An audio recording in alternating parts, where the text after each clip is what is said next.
All right, well, hey guys.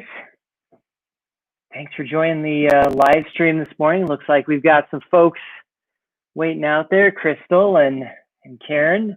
Yeah, we got some fun things planned this morning. Live docking party. We're gonna go back and watch the astronauts do their test flight a little bit, and then we'll go back and watch the docking just right in time for hatch opening. That's really kind of what I'm looking at here as the best thing. Got the solo captain of the space station up this morning. So if you can't hear me, let me know in the comments, but I'm making the assumption I at least have some audio. Hey, Hughes and Brews. Let's see. Boom. Crystal, we got there. Hi, Crystal. And Hughes and Brews, hello. Thanks for joining this morning. All right. Again, driving the solo show this morning, so let's see what I can plug in here.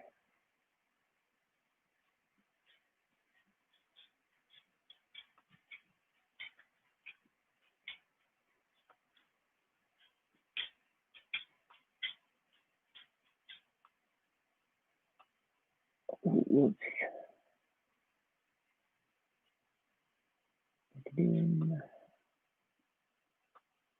All right, again, solo show driving this StreamYard. Share audio. All right, there we go.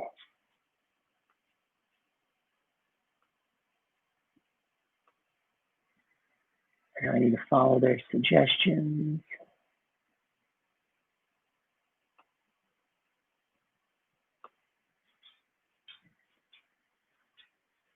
Okay, so you should be seeing the live stream from NASA TV.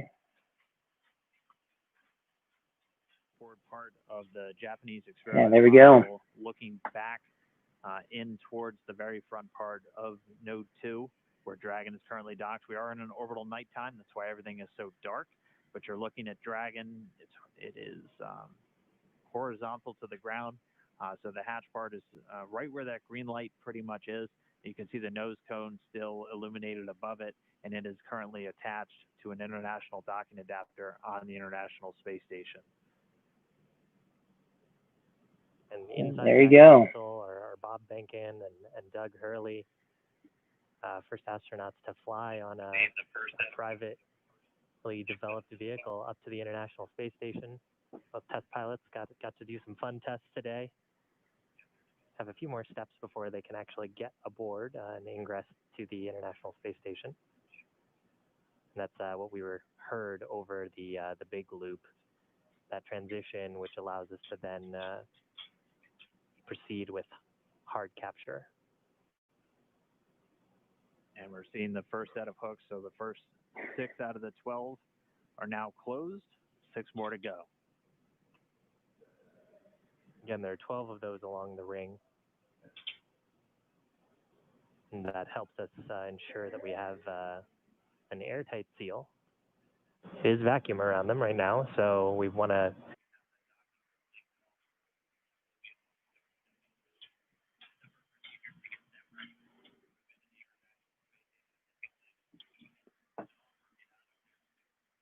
Oops, have a little stream delay going on.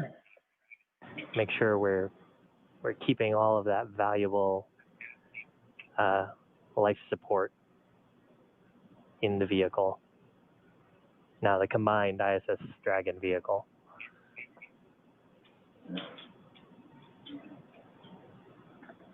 That's an awesome view from within the capsule here. Inside the capsule, Bob and Doug also standing by for this hard capture to complete. And once we have that docking complete call, they'll be able to start stepping through a number of procedures to get them ready to move into the International Space Station. They'll get the go-ahead to doff or get out of their suits, and then they'll have some activities on the Dragon side to prepare for the hatch opening. Chris Cassidy will mainly be working on the station side to pressurize the vestibule. So as Shiv has talked about, the space between the Dragon capsule and the space station was exposed to vacuum. And even after this tight seal has occurred, will still be at vacuum inside. So we'll actually open up a valve to supply air from the station side into that space between the Dragon and station hatchways, and they'll get it up to the same ambient pressure that we'll have inside of Dragon and on the station itself. They'll wait for it to thermally balance out, make sure we don't have any temperature swings as we're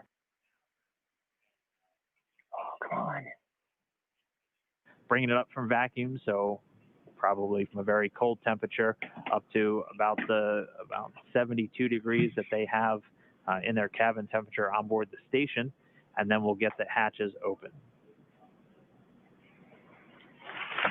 Dragon SpaceX hard capture complete. Stand by for docking completion.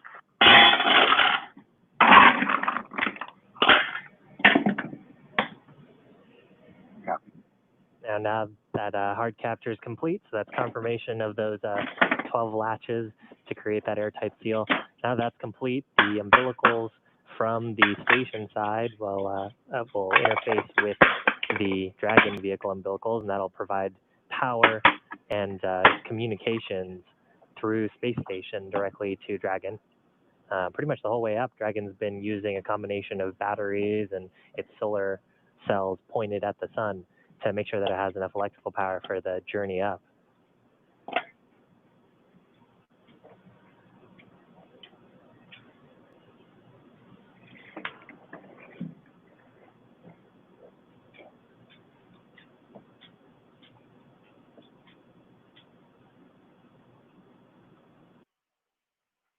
All right, so I'm gonna pause it quick.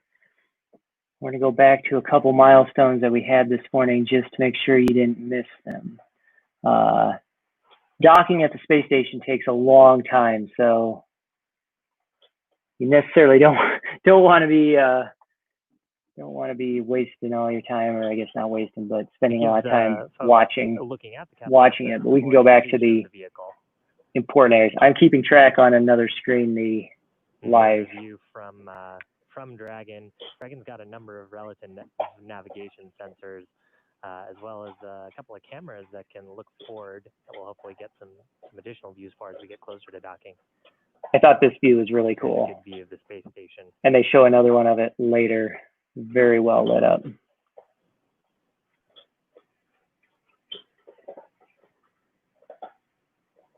Pretty cool. You can actually you can see the solar panels and actually the thermal radiators there. Here's a great view from a camera behind Bob and Doug. Bob in the right-hand seat and the pilot seat. Doug in the commander seat, or the CDR seat. We got a display in front of them. That's the forward view. It's got some procedural information on the left-hand side that's telling them criteria that they're looking for. Anything off nominal, they could, of course, step in and issue a command if necessary.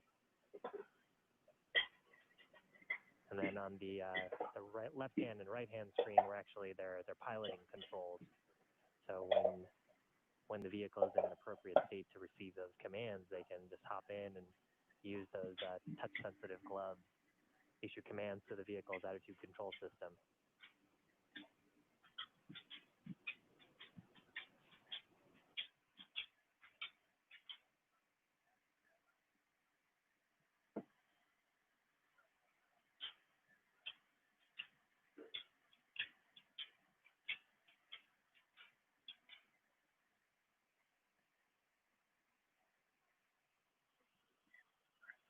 Fuel constraint.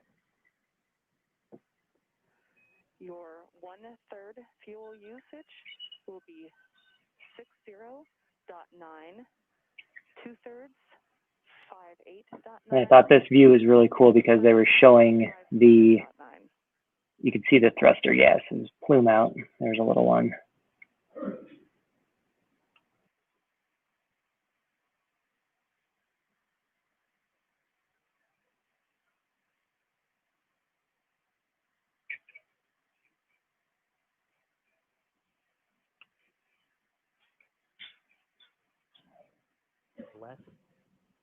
Once every 90 minutes, seeing 16 sunrises and sunsets every single day. And while our view right now... So right now in this view, they're doing the manual piloting. So you can see the spacecraft should have been about over in here. It's actually up here. We copy. We're with you. I copy. So And we'll go back to the live feed in just a moment. The Z direction, doing the Y next.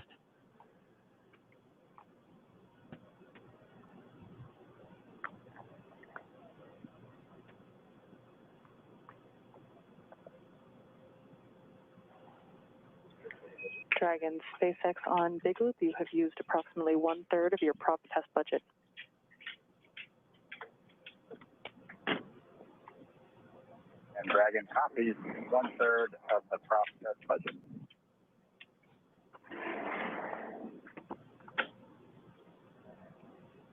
So the Corps letting the crew know how much prop they've worked through. Still have 2/3 of their budget left to do test maneuvers.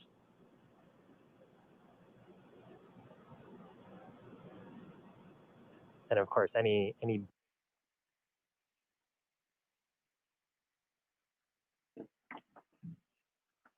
All right, we'll skip ahead to one more view on the inside. Both in Houston and at here in Hawthorne to.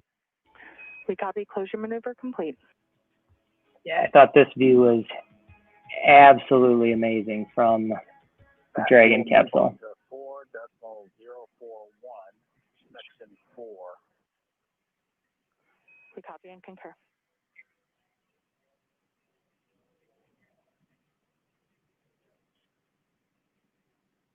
All right, so our manual flight test has been completed. We're standing by for them to now resume approach 1. So to move in from that waypoint 1, we're already inside of the keep out sphere at this point. Dragon's holding just 176 meters from the space station, and pretty soon they're going to be approaching.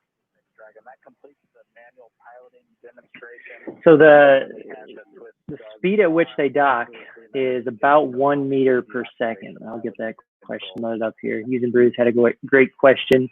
We copy. Excuse me, 0.1 meter per second. We ask that you, from the display used for manual piloting, please go to. We're using my computer this morning, and it's a gain setting for seat 1 or 4. And in addition, not letting me click on two screens. Evaluation of the proximity piloting posture. Yeah, Hughes and Bruce, to your question, it's about 0.1 meter per second. I think 0.2 meter per second is the tolerance. And I'll turn it over to Doug for the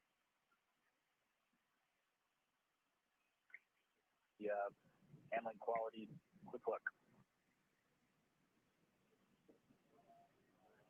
SpaceX Dragon on the Big Loop for the handling qualities. It flew just about like the sim. So my congratulations to the folks in Hawthorne. That flew really well, very crisp. It was a little sloppier and wide, just like we saw in the sim, but all the other axes, as well as closure and opening, were all just as per. Excellent to hear. Thank you. I think that view is absolutely amazing. It's showing, let's see if we can tag back a little bit without messing this thing up too bad. And adjust a gain.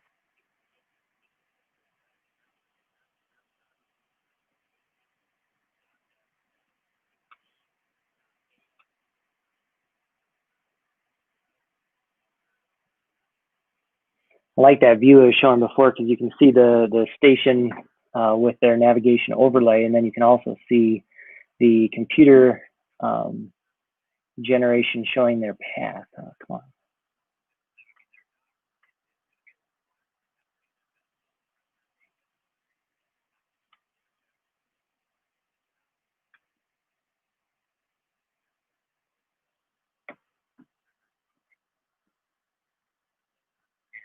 Come up with a set of what we call flight rules. Oh, so those are there we go. Technical constraints items that we look for. That if any of those criteria were violated, then we have a rule that we predetermined gives us. Getting a great look at the space station itself. Yeah, this is still an amazing look of the space station. Of our screen, you can see another spacecraft currently docked to the space. That has to, you know, I wish I don't know if they have windows that look out the top of the capsule. I don't think they do, but man, if you could see that with your eyes, that would be amazing. Also on node 2, so Dragon will be the second vehicle to be docked to the Harmony module once it makes its final approach.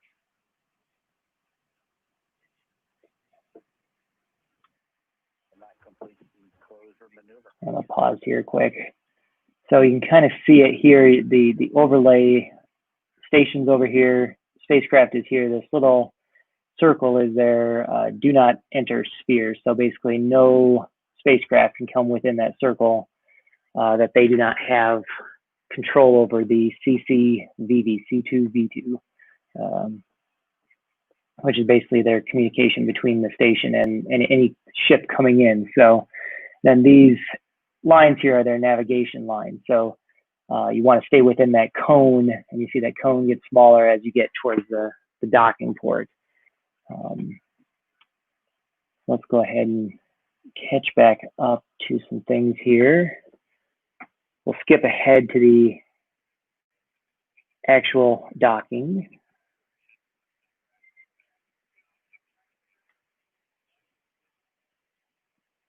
The white portion is actually a thermal radiator that's used to keep the spacecraft nice and cool. Of course, the avionics and the cabin, making sure that Bob and Doug are comfortable inside. Looks like we're getting a shadow cast. We are just 60 meters away, continuing to close in, just about 40 meters to go until we're at that hold point. Should get there in just over 2 minutes. Meanwhile, teams in Hawthorne and in Houston doing their internal go, no go for docking. They're going to get all the teams pulled. Once everyone's go, we'll be able to give Dragon the final go ahead for the vehicle to autonomously fly in and dock with the International Space Station. Should be coming up on waypoint 2 arrival in just about 1 minute, 45 seconds. At this point, it'll be 20 meters away from that docking port. The International Docking Adapter number 2 attached to pressurized mating adapter number 2 at the very forward end of the Harmony module. Right there on the, right around the center, you can see the forward hatch. It's got a window in it. You can see a couple of handles, and there's some features that look sort of bronze-ish. Those are the pedals that we were talking about earlier as part of the soft capture system.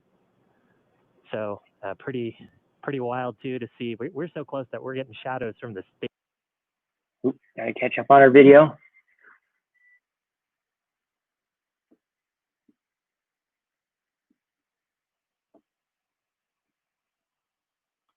Station on Dragon. Wow. And we're getting these views of Dragon's approach from 2 cameras that are right next to that docking adapter. And the movement's a little jarring at times.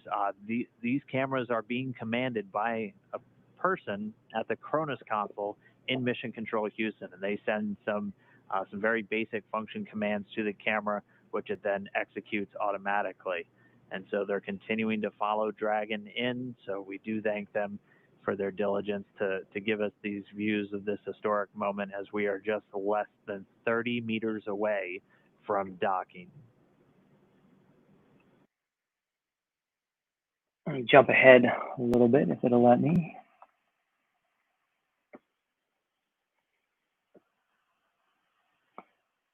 While it's loading, those are the Super Draco launch abort thrusters. This is one of the pairs of them right below that NASA logo. The other one's right below that American logo. So that's if they had a problem. You watched the Hughes and Bruce launch stream the other day. They put the crew in, arm the launch abort system, and then start fueling the rocket. So if they had a problem, they could just blast off and 2 meters. There we go. We are inside the hands-off point, the chop, the crew hands-off point, 1 meter to go.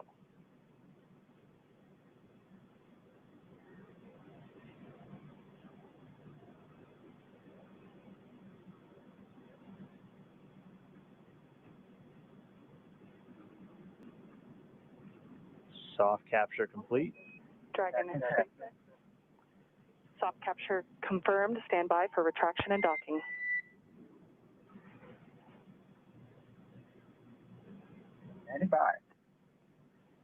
And we just heard it, soft capture. We have docking, that coming at 7:16 a.m. Pacific time, with the station and Dragon flying 262 statute miles right over the border between northern China and Mongolia. You saw a little bit of motion there of Dragon. That was that relative motion that the soft capture system is damping out. Once that motion is clear, then the soft capture system will be retracted, and Dragon will go for hard capture. Let's see if I can get.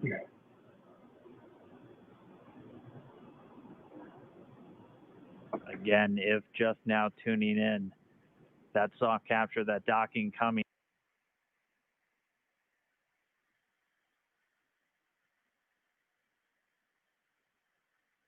In 7:16, Attached to each other. It's been just under 19 hours since. What I think was very interesting about that is, I like the fact that they were in the shadow, because you could actually see the docking, whereas the last time they did this, it was pretty well sun washed out, so you couldn't see it. But it was amazing to me how much jarring there was on the actual docking. You missed it just a few moments ago. That initial docking coming at 7:16 a.m. Pacific, 10:16 a.m. Okay, we're gonna skip ahead a little bit more. The go ahead to doff or get out of their suits, and then they'll have some activities on the Dragon side to prepare for the hatch opening. Chris Cassidy will mainly be working on the station side to pressurize the vestibule. So as Shiv has talked about, the space between the Dragon capsule and the space station was exposed to vacuum, and even after this tight seal has occurred, we'll still be at vacuum inside. So we'll actually open up a valve to supply air from the station side into that space between the Dragon and station hatchways, and they'll get it up.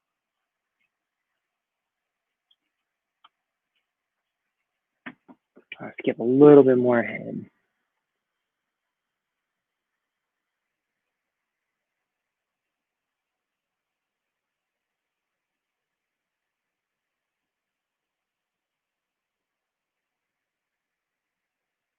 Men and women of the National Aeronautics and Space Agency. This is an incredible time to be at NASA. 3 new vehicles to be flown, continuing mission in low Earth orbit, and then to the moon and Mars. We thank you again and congratulate you.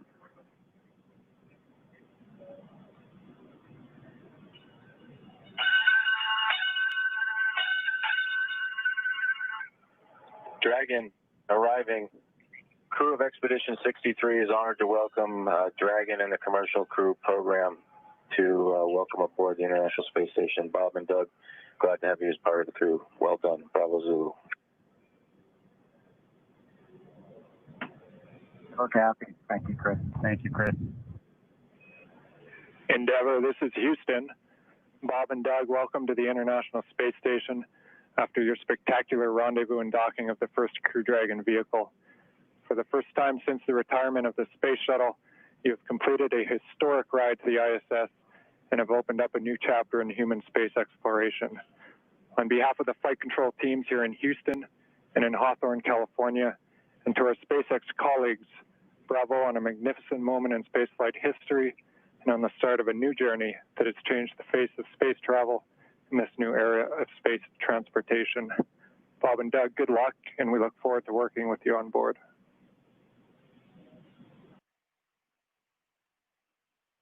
All right, well, perfect time for the spinning to start. Hopefully you guys got all that. It looked like my counter had popped out a little bit. But a couple things you heard there. So let's see, SpaceX is talking now. New era of human spaceflight. On behalf of the SpaceX and NASA partnership, congratulations on a phenomenal accomplishment and welcome to the International Space Station.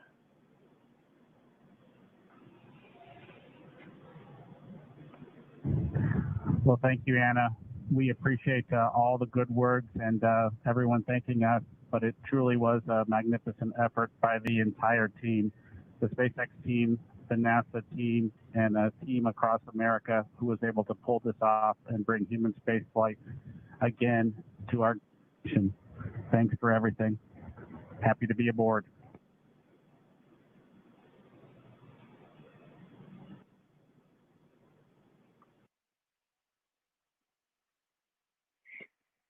Okay, so a couple things we saw there and heard there. You know, once they docked, you know, they gave their words, and then you heard Chris Cassidy on the space station ring a bell, and they obviously didn't have the camera radio on that, or they weren't watching it, but there's a little tiny bell, you know, a bell from like a ship that you would ring, and it kind of signifies, you know, docking of a ship. So it's cool that they do that. They have that bit of history and pomp and circumstance up on the space station for this. So that's always cool to hear that. Lower PSID than his previous vehicle and O&C checks. We still had plenty of margin to support you in a depress, but in order to rule out potential hardware issues, when Bob is doffing, after he opens his structural zipper, check all 3 bladder zipper heads to see if any are partially closed. It is possible that if the head is backed off slightly, that the white tooth is partially visible or a small gap can be seen between the end of the zipper head and the gasket end. Please report observations. All right, interesting. Didn't get the suit all the way back on right, it sounds like. Okay. So that kind of stop this tab here for a moment. Oops.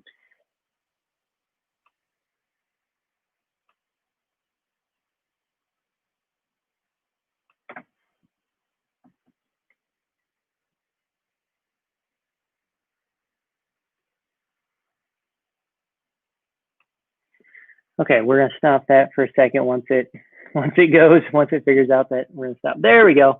I'm back on the International Space Station. Hopefully you can see me. I'm gonna hit that live. There we go. Okay, so I'm at what I think is the opposite end of what you're gonna see. This is the American section of the space station, right here where they do a lot of research. But yeah, it's really cool to see them dock. So right now the guys are taking off their spacesuits. They are doing all their checks and everything on the space station side. You've got astronaut Chris Cassidy working on pressurizing within the gap between where the Dragon docked and the space station. The other cool thing that you heard in there, and SpaceX really hasn't been doing it, but NASA certainly has, especially at Houston. You heard them refer to the Dragon Capsule as Endeavour. So Bob and Doug have decided to name the capsule Endeavour in honor of the spaceship that they first flew on, not together, but separately. They both were on Endeavour spacecraft, STS, and the shuttle Endeavour.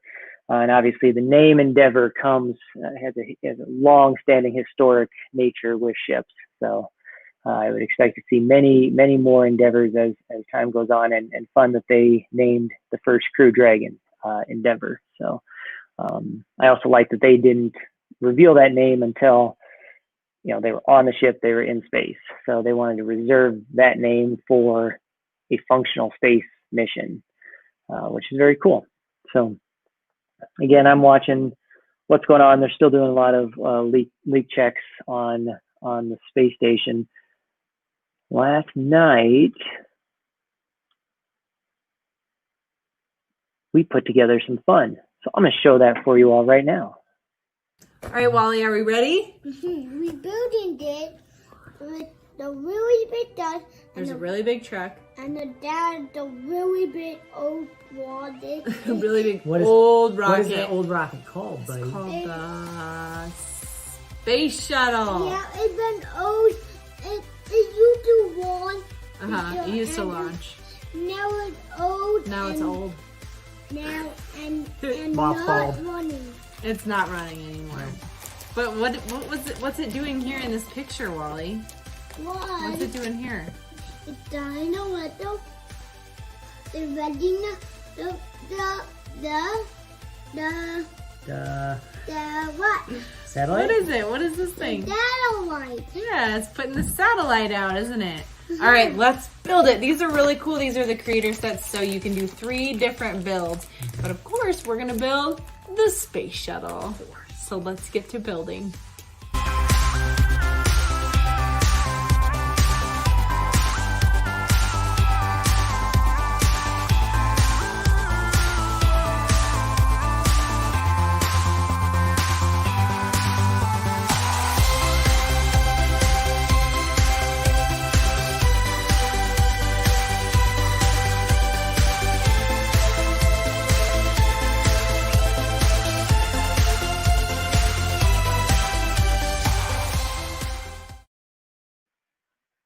Yeah, Irene put that together as we built the space shuttle last night. So, just as we previewed, this is pretty cool. It's the Lego creator set. It is out of production, but it's a 3-in-1. So you can produce obviously the big, shuttle transport, or you can do a little helicopter and a landing pad, or a pull behind and a truck. So obviously we know which one Wally went for. He went for the space shuttle transporter. Very cool. It's very cool features they have on here. It just kind of sits. There's a little box that the nose gear goes in, and it sits like that. It has the 3 main shuttle engines. Obviously there's a real Lego space shuttle, but I don't know, I think, for a quick creator set, this one's pretty cool. A Canada arm. It even comes with its own satellite dish. So there you go. That I assume you can somehow attach and launch into space. So we'll get that all packaged back up. But yeah, pretty cool little thing they have here. Oops, now I can't get it packaged back up. There we go. Look at that. That was it. Oh, I just broke an engine. Yikes. Watch out. Yeah, that didn't take us all too long to put together. And I don't know if you've ever seen the creator books, but this is what they look like. And at the beginning of them, they say, go to this page if you want to build that, go to this page if you want to build that, and go to the last section if you want to build that. So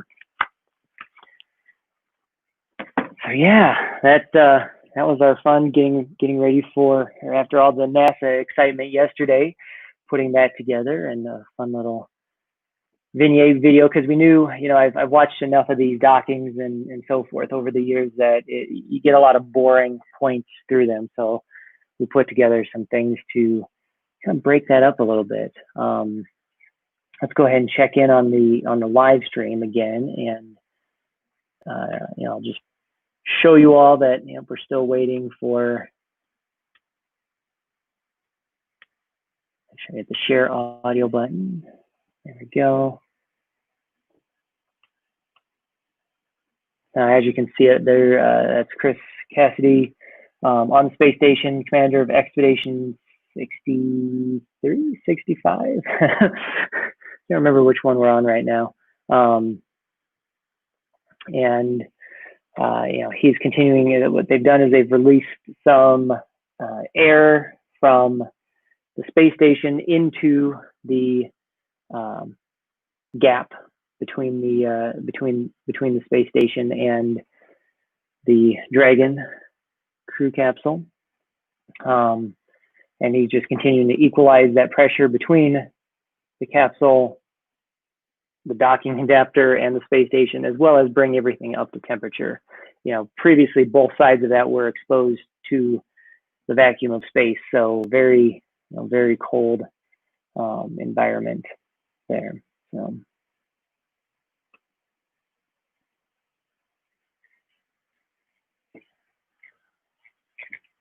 So I know yesterday, I'm gonna go ahead and share another tab here quick.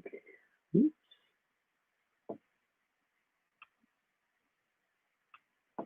I know yesterday I had shown this, but SpaceX, prior to this mission taking off, had actually asked graduates of 2020, high school graduates of 2020, to log in and put a picture of themselves, upload a picture of themselves and some information. So let's get that out here. I know I showed this yesterday, but it's always fun to highlight this again to everyone, and especially so it's on our stream for my nephew. Yeah, this is the SpaceX page. So if you go on to spacex.com, class of 2020/index.html, you will see this, and it's just this lovely view of the Earth, but it's actually a mosaic of a whole bunch of high school and college graduates. So you can zoom in on folks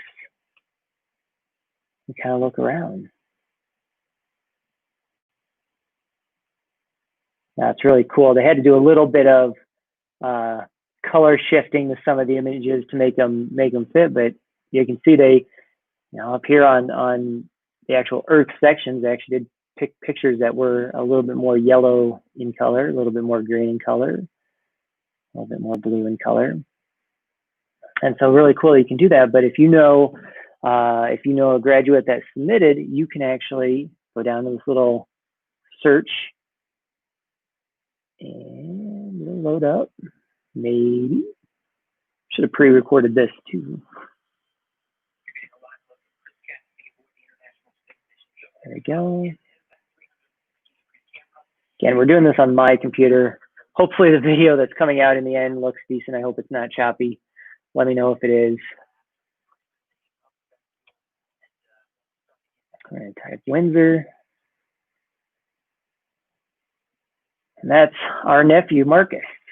So graduate of 2020, congratulations, Marcus.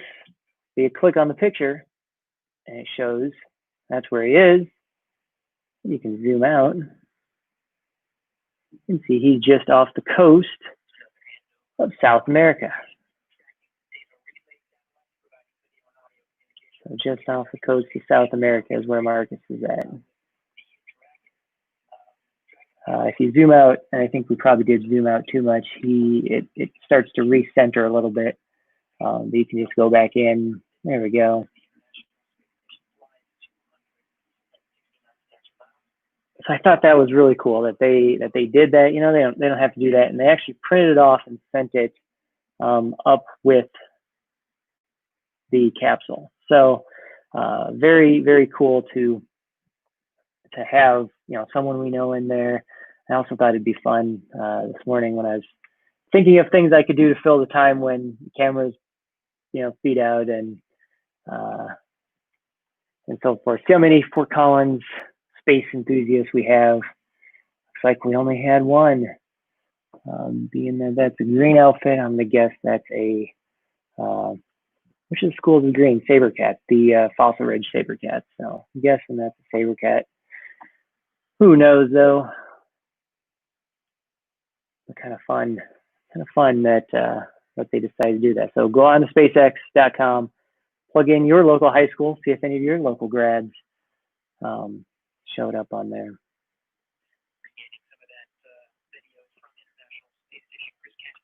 Crystal dialed in. Hi, Irene and Wally. Well, Irene and Wally are still asleep. So anytime there's an early morning thing going on, it's usually something we've preloaded or like this. Daddy's a little bit more of an early guy, so he's up and awake. All right, so here we go. We got action. We got action on over here, so I got to change what's being shared.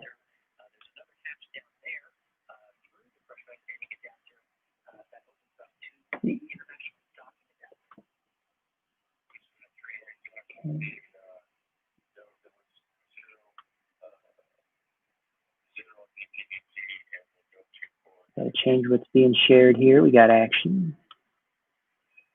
Okay, hit the right one, set, hit that. Okay. Oh, did I hit the wrong one? This is what happens when you're your own producer and director. Try again. Share screen, Chrome tab.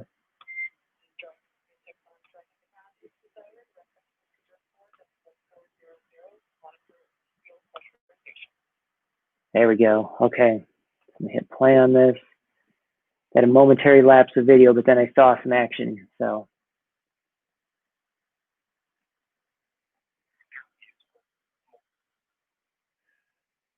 data relay satellites providing video and audio communication from the International Space Station, now integrated with the Dragon Power. Still looking towards some of those hard line communication checks. Again, we'll lose communication intermittently as the International Space Station flies 269 statute miles. Station Houston on 2 for Chris. We're go for open on the node 2 forward hatch.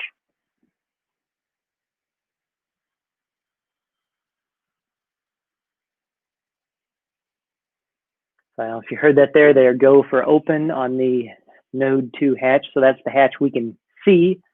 That's not the actual hatch between them. So there's a total of 3 hatches. There's the node hatch, there's the actual docking adapter hatch on the space station side, and then there's the crew capsule hatch.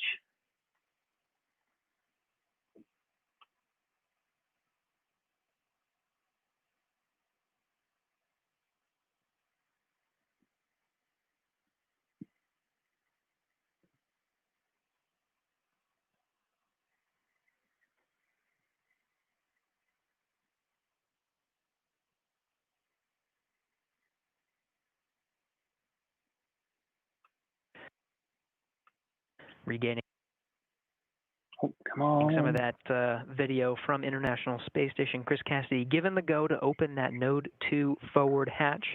Again, he opened it a little bit earlier today to allow some of the station air to mix into the pressurized mating adapter. There it is. Now again, there's a few more hatches to open until we are able to welcome Bob and Doug aboard the International Space Station. You're looking through the hatch into... I'm actually going to go live here. So this is live coming down from 250 kilometers above Earth. I think that's the elevation of the space station.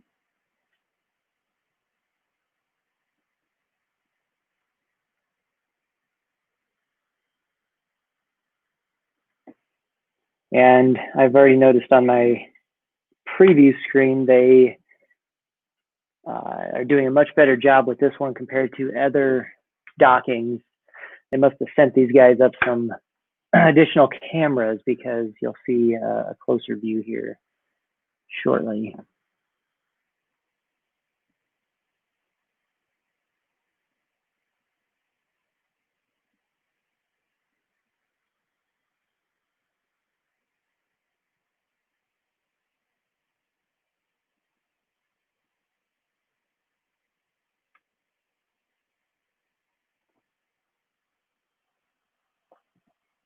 They have this camera right here that they switch to every once in a while, and you can actually see down in the pressurized docking adapter.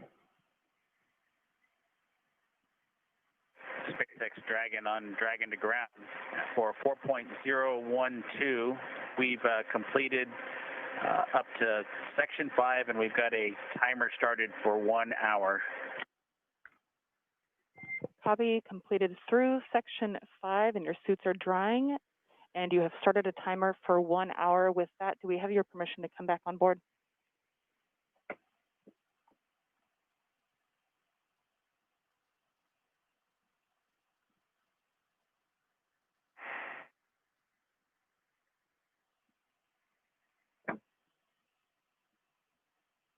Get you back on board. We copy. We are go to come back on board. And with that, you are go to perform sections 1 through 3 of 4.400. We do recommend deferring your step 2.1 for the waste system flush until closer to hatch opening. In section 3, as you are performing your inventory, please collect all your food and water bottle trash and consolidate it into the 2 trash bags within their common bags in location 18. You will transfer the plastic bags containing this trash to ISS for disposal during a scheduled activity after ISS ingress. And do note that you are welcome to defer this inventory until after you eat your meal that is scheduled for right about now. To go for sections 1, 2, and 3 of 4.400, and we will consolidate our trash into the bags provided in location 18. And we'll defer the docked waste configuration, section 2 of 4.400, until it gets closer to hatch opening. Station, we copy 1507. We copy, and we will wait 5 minutes before coming on board, and we'll check with you before we do so if we don't hear from you first. Copy, ready.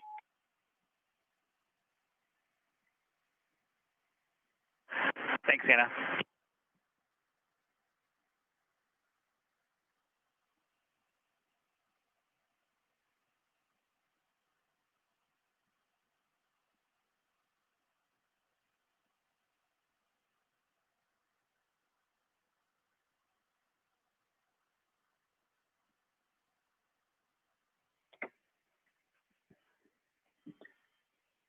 All right, so it looks like I'm gonna need to keep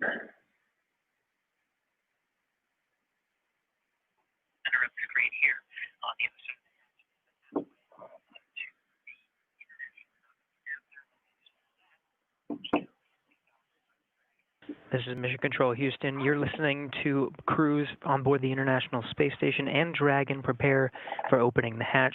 You're seeing Chris Cassidy aboard the International Space Station already opened the hatch 2, the pressurized mating adapter just below that hatchway you see at the center of the screen here. On the other side of the hatch is the hatchway to the International docking adapter. On the other side of that, the recently docked Crew Dragon. Vestibule pressurization is underway.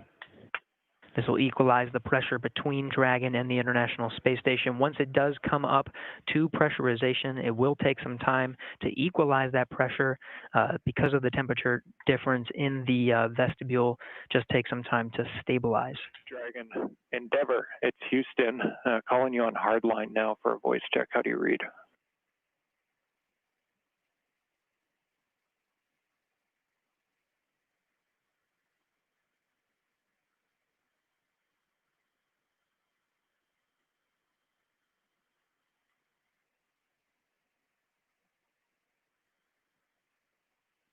All right, so I'm gonna try to, looks like they are still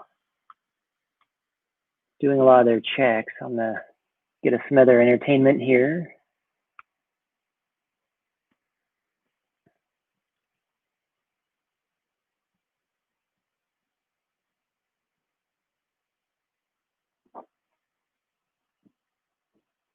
It's really kind of cool to see that and see all the work that it takes up there in space. Obviously, they have to do so many steps to make sure they're safe, to make sure everyone around them is safe. You know, which is good. That's a good thing. I also like the fact that they talk and it's only 10 steps to dock, and then there's all those decimal steps in between. So yeah, that's kind of cool. Again, I've got the other camera up watching the stream so that we don't miss anything. But I wanted to show you all this morning. So I talked a little bit about it with some folks yesterday. SpaceX put the actual software that Doug and Bob used just now, we just watched it, as they piloted Dragon 2.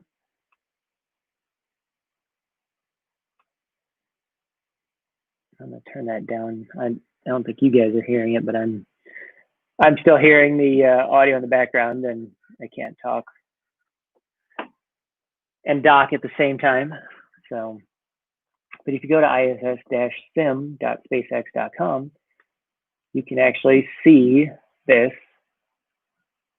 docking adapter, or this docking software that they use. So if Doug and Bob actually had to manually dock to the space station, this is what they would be doing. So if you look at the instructions here, it says all interface areas are below 0.2.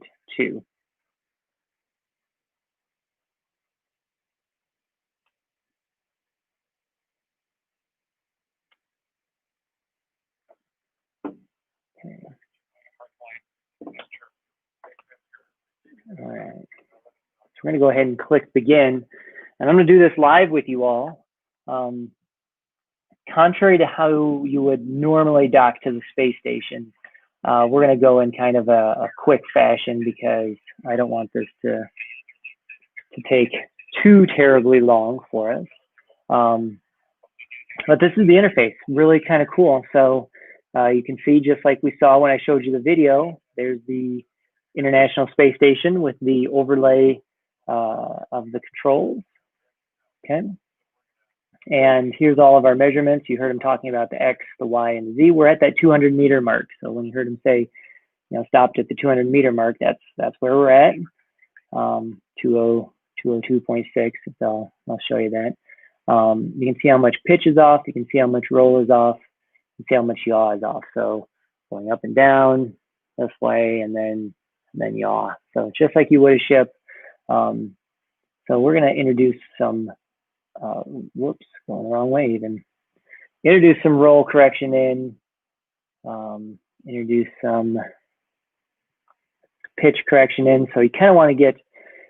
You'll find yourself in best success if you do this and you get yourself straightened out first and then pointed at and then move in towards the station. But because I want to get us there, I'm going to push us in.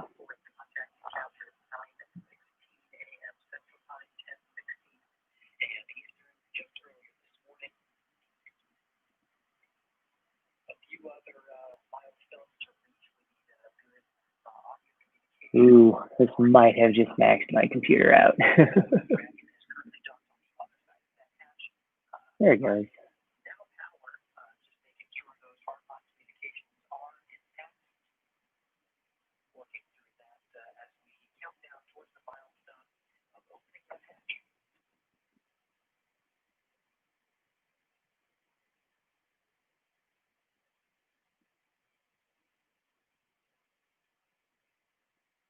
Okay, so you can see we've introduced some yaw movement, we've introduced some pitch movement, and we've introduced some roll movement, as well as I've got us moving towards the space station.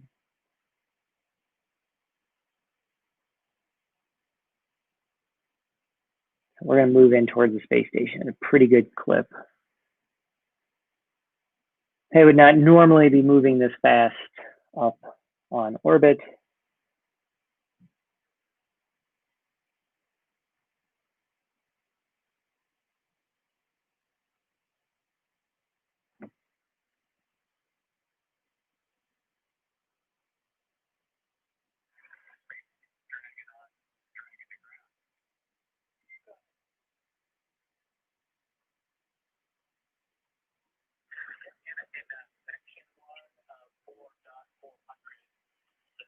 So first thing we're going to cancel out is the roll. So again, that's the spaceship doing that.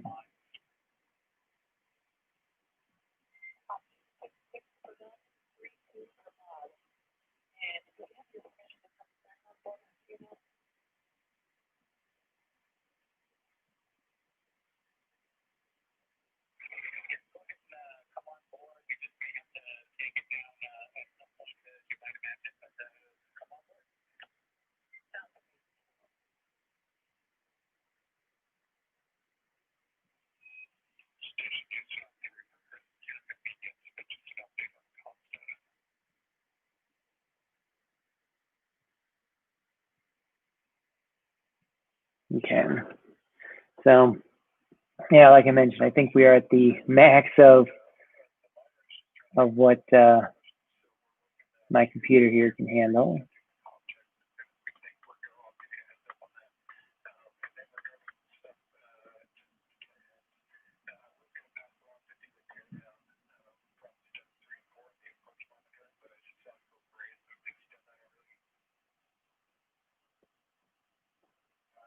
So you can see why it's important to get yourself pointed in the right direction, because it felt like we were too low and actually we're too high.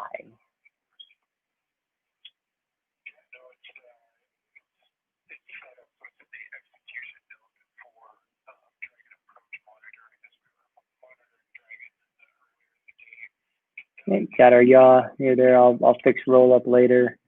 Pitch is still coming into place, but we have to go down a little bit.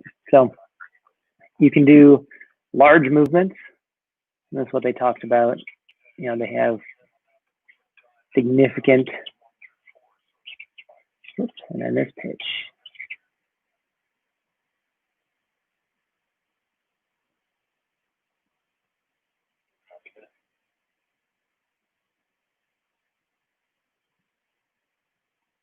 Okay, pitch is close enough.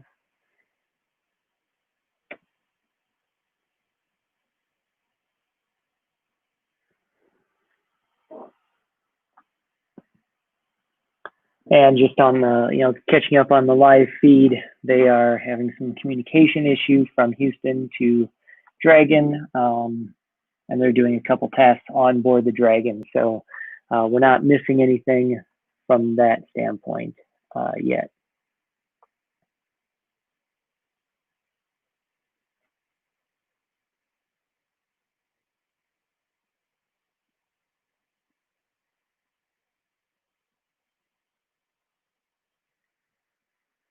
Hopefully you guys are enjoying this. Please make sure to give the video a thumbs up. You know, that helps us out while we wait for my computer to catch up everything here. Okay.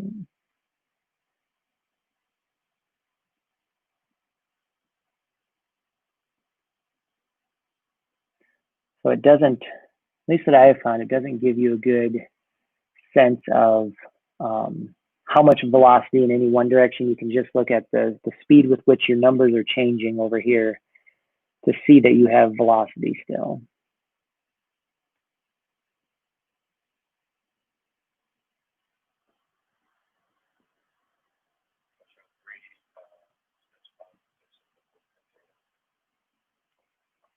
So we're a little close on this side. We're still not on center, so if it feels like, you know, we're off center, we are.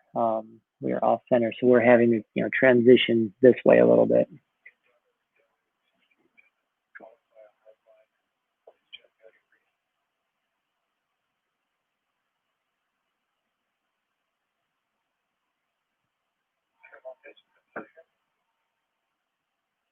I am going to start slowing us down.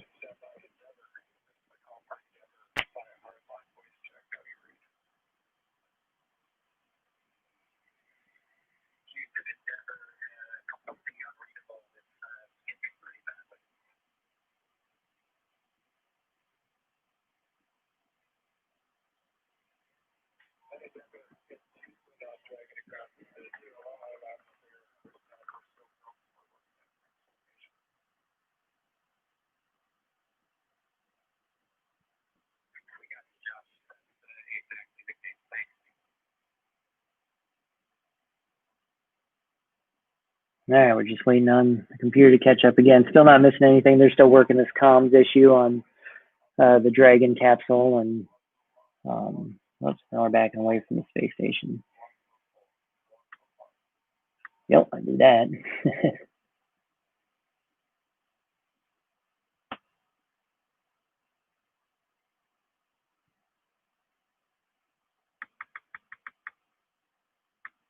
I get a lot of forward commands.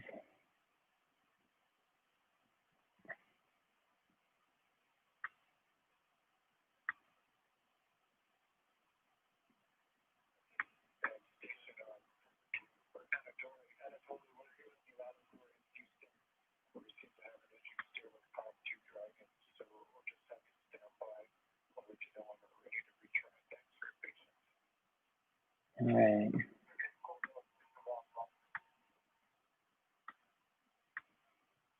Pretty much have canceled out most of our movement now. Let's head in the station. Okay. Now we're back on center line. You can see that how much it looks different. You know, we can, again, I'm going to be moving at a little bit faster rate than you would do with, you know, a multi-million-dollar spacecraft, and now what would be classified as a multi-billion-dollar space station you're gonna dock with.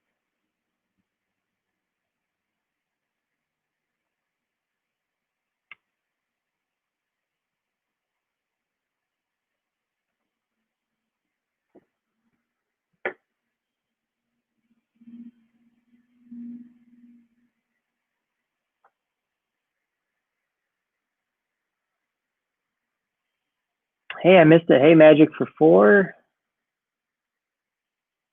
Thanks for joining us. We're watching all the activity up on the, see if I can get that to show. Oh, there it is. Hey, Magic for 4. Thanks for checking in this morning. I kind of gave a overview of what had happened at the beginning of the stream with the initial part of docking. The capsule is docked to the space station. And now we're just waiting for their working communication issue, picking up their trash on the capsule, and a couple other things. They've got the main docking adapter attached. So right now I'm just playing the SpaceX sim game on my laptop, which is not handling doing the stream and playing the sim game all at once. So that's okay. We'll get it figured out. I just need my values to not keep increasing. So you can see how very quickly you can go off course if you're not paying attention.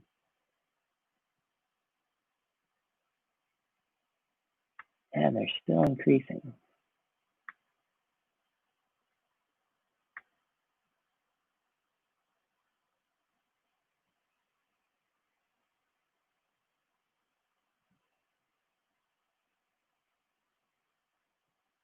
Should have pre-recorded this for you all. That would have probably been better too.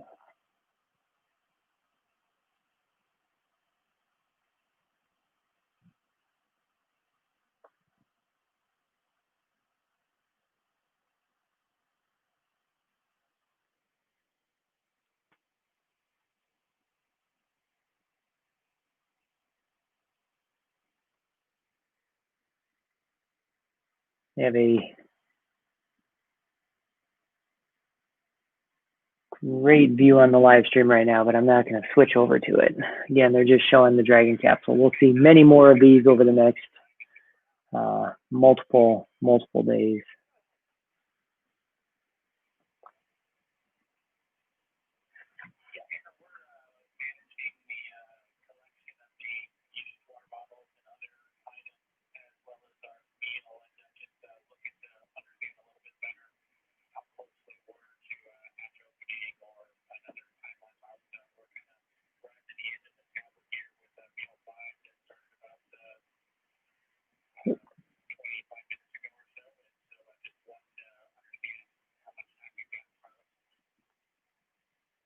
And there we go. So I fixed the roll. Again, we're looking for values within 0.2. So 0.1 is definitely within 0.2. And now we're heading back into the station.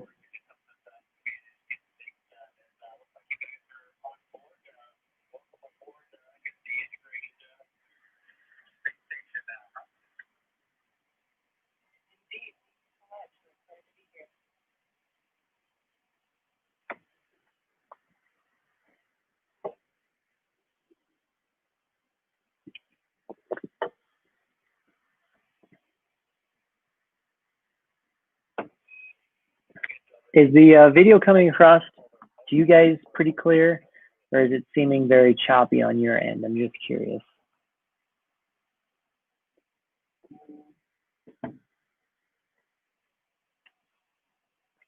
hopefully it's prioritizing video going out and not displaying it back to me.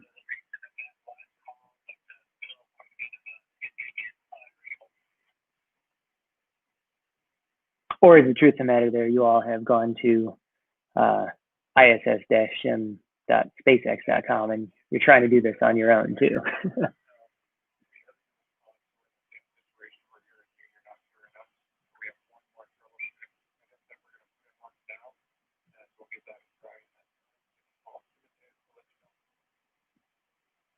Okay, I'm gonna take out some of that downward movement. I'm watching the Z here, that's up and down. Y is left and right, and X is front and back, or through the nose cone of the spaceship. All right, we're gonna take out some more. We can go in a lot faster.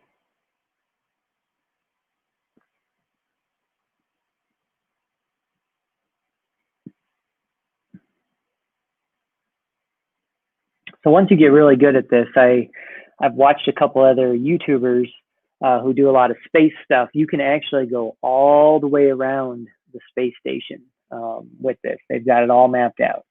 But eventually, if you go too far beyond the space station, it will tell you you've failed. So you can't go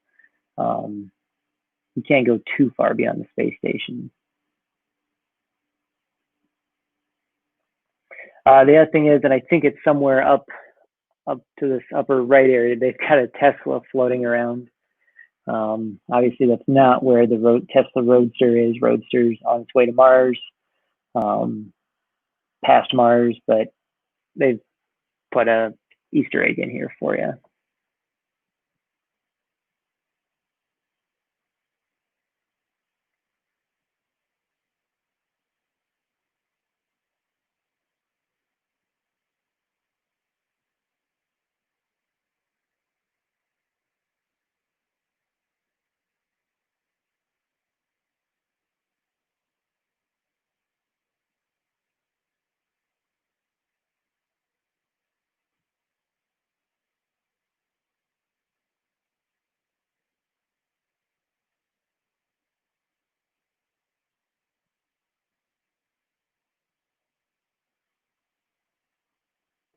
Hey, so just checking all my values again, still within 0.2, and zeros. About as good as you can get.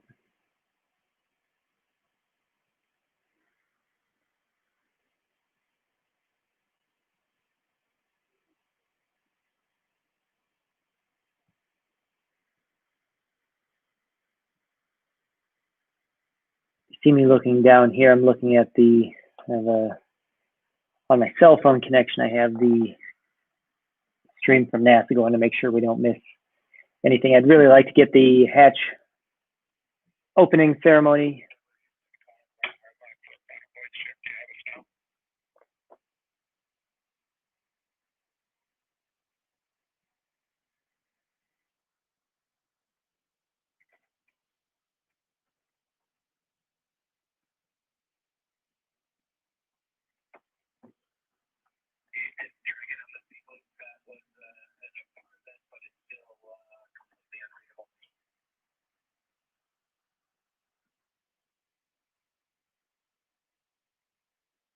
I know it looks like we're not moving, but we actually are.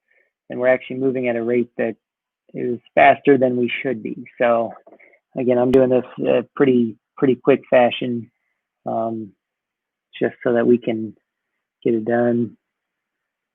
Definitely, Crystal, step away, start your noodles. I know it's lunchtime there for you all.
Okay,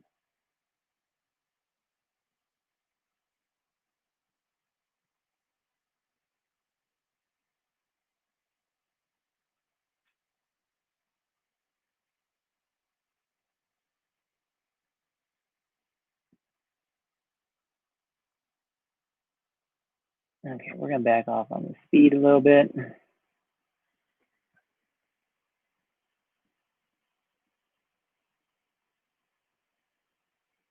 So the other thing you will notice if you do this, when you are close to the station, little tiny movements go a long way.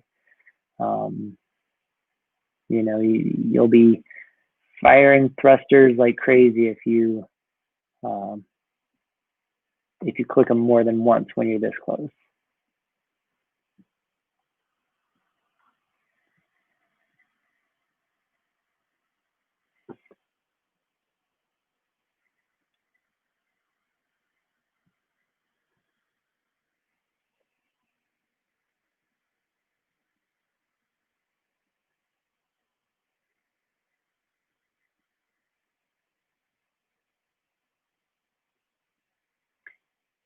And if you're watching the official live stream on the site, I know I can't get two of those to play at once. But I'll go back to the video because they have a really cool shot right now of the area underneath the seats.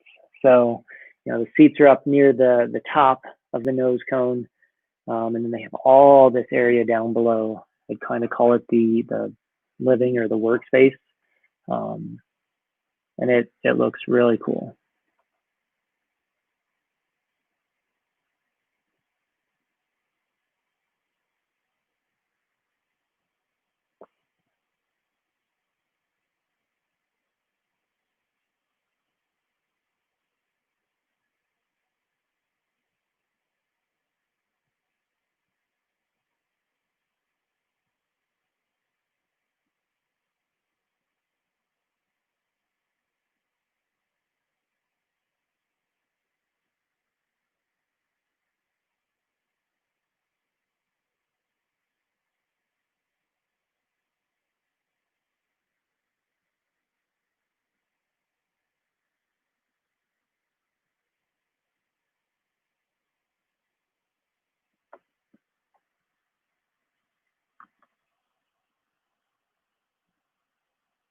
All right, what other questions do you guys have this morning while we're waiting for everything?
Yeah, it started to slow down. We're within 16 meters, so no need to come crashing in at the fastest rate possible.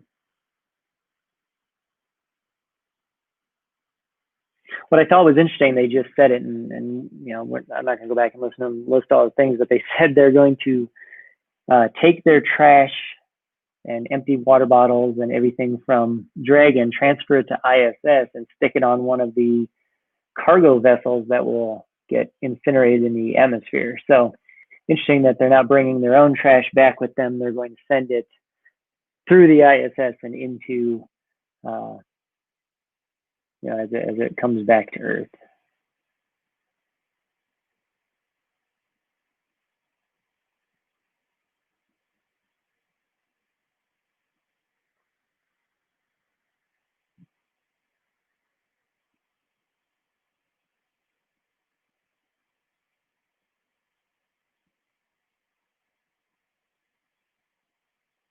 All right, it's going to be painful for us, but I'm going to slow down to approach speed just in case my computer freezes up again.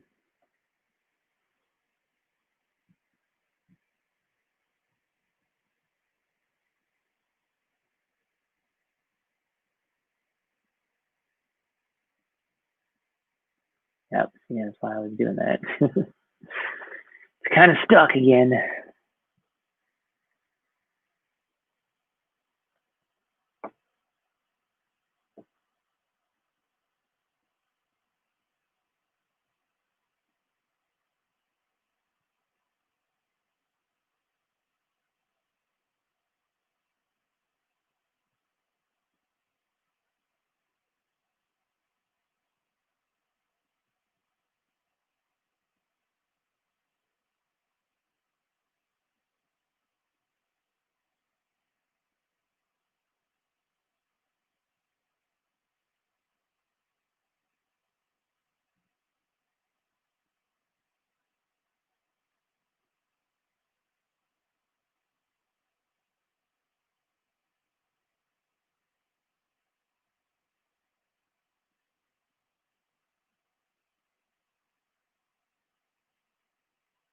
So you'll want the rate to be blue, and then that will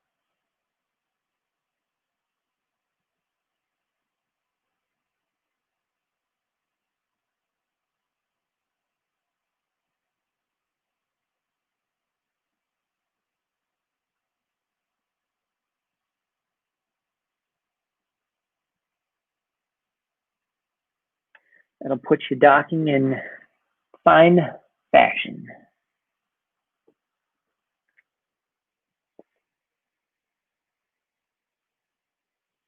And this is the same view you saw earlier on that Doug and Bob were looking at.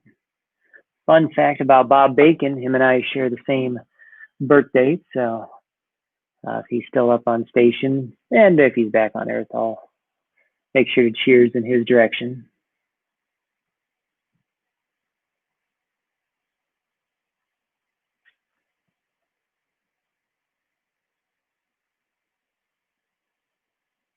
I believe this also works on your mobile devices. I know when I tried to do it on my phone, I didn't like how it looked on my phone, so that's why I'm doing it on the computer.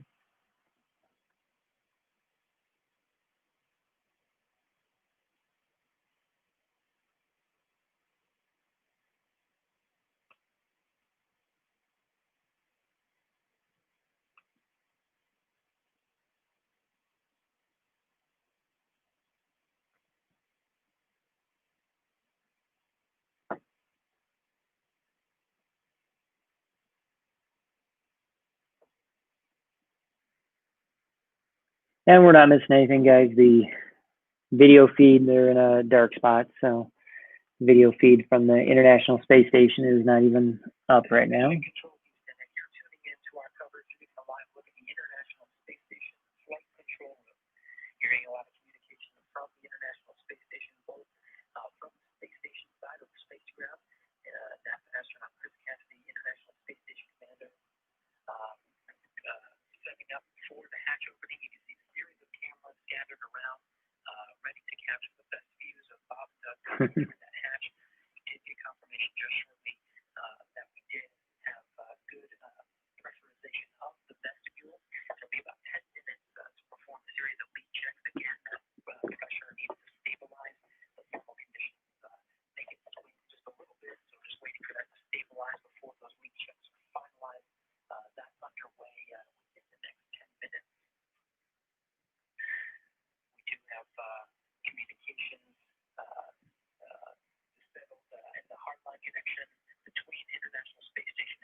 And what's interesting is, you know, this is not just the sim doing it. The Draco thrusters on the Dragon are actually too strong for precise movement close to the space station. So that's why there's a lot of give in that international docking adapter.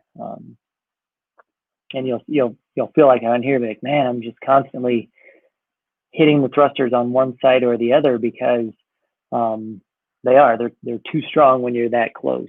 There's no way to lessen them down. And if you actually ever can see it, the video this time didn't have good close-up view, but you'll see it firing, you know, thrusters in opposite directions like crazy. The autonomous docking software.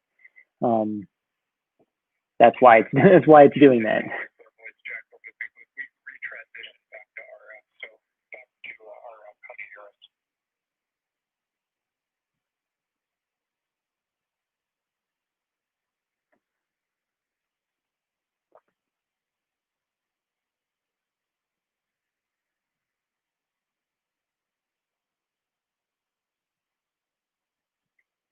Okay, just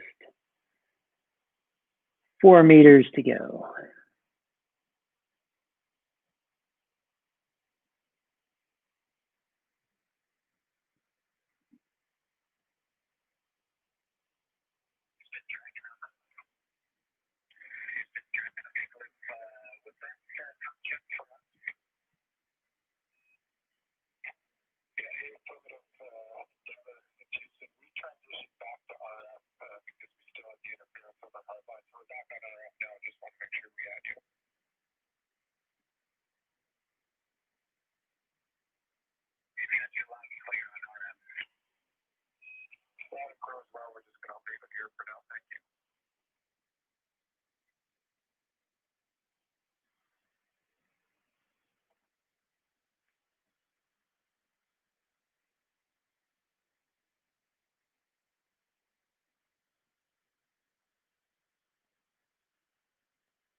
So this would have been the view that Bob and Doug's monitors were showing them as they docked. Here's a live look from inside the Crew Dragon. You're seeing Bob Benkin and Doug Hurley just preparing the inside of Dragon. They have docked or taken off their suits. The pressurization between the space station and Dragon is complete. They just need to perform some leak checks, make sure that pressure is stable before they actually open the hatch. Teams working together on the ground, International Space Station Flight Control Room and the Flight Control Room in Hawthorne to get that bit of communication configured. It's actually fairly forgiving. You don't need to have it this precise, but you guys know me.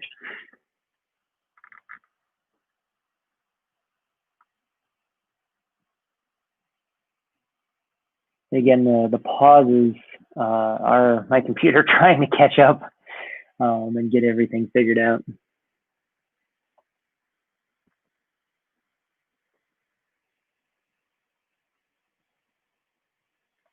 Once we get docked, I'll go back to the NASA live stream. They said we were about 10 minutes away from hatch opening, so by the time this gets done, we should actually be in pretty good shape.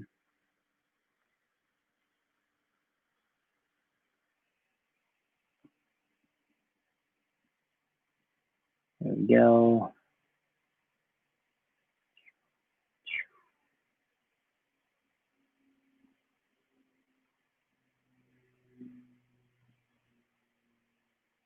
I don't think there's any audio with this. It would have been cool if you would have heard, you know, had little thruster sounds.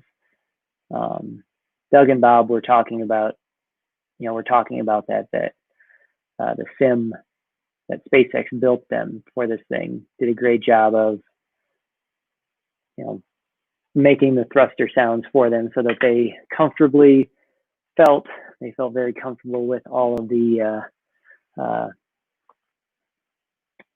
you know, systems on there, because it really did feel like the full live sim they had in Hawthorne was them. But there you go. There's success in docking with the International Space Station. So you can all go out there and try your hand at that. Again, the keys are get all the points to point 2 or less, and then just drive it in slow. And if you do that, you'll be in great shape. So thanks, Hughes and Bruce, for your faith in my docking skills. I'm guessing you will join me on my trip on a Dragon crew mission, right?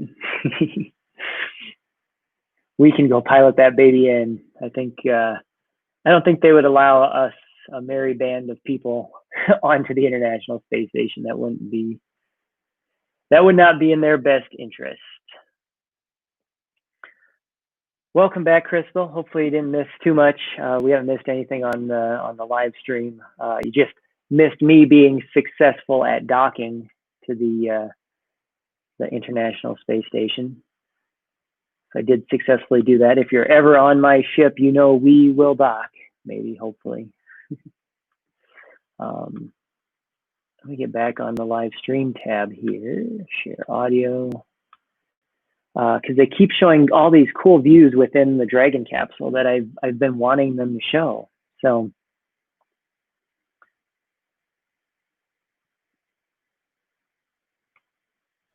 I'll go back here a little bit. Again, that's them storing all of their trash to go to the International Space Station to be sent down to be thrown away. Oops, I'm gonna keep playing. I don't want to stop.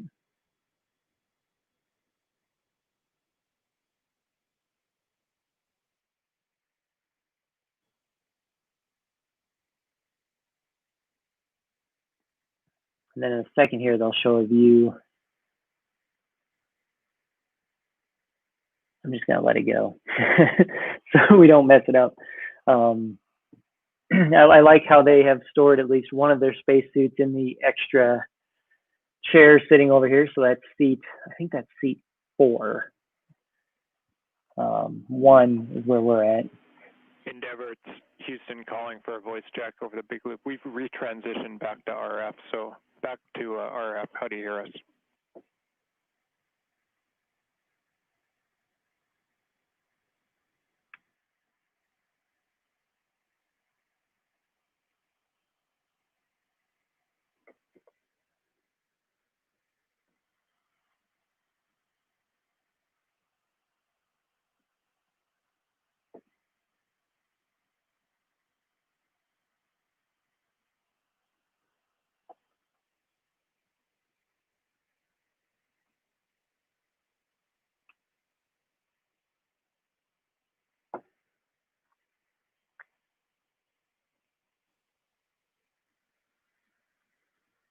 Crystal, what are you having for lunch? Maybe you can give us some inspiration.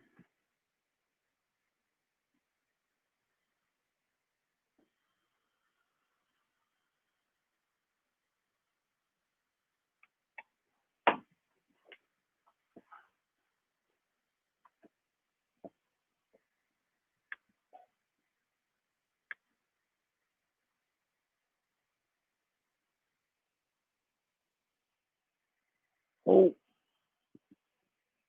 this is the angle I was talking about before. You can see all their storage bins and container vessels down below there. Very, very cool to get to see that angle. Come back to live, you can see Bob up in his seat. Not exactly sure what he is doing at the moment.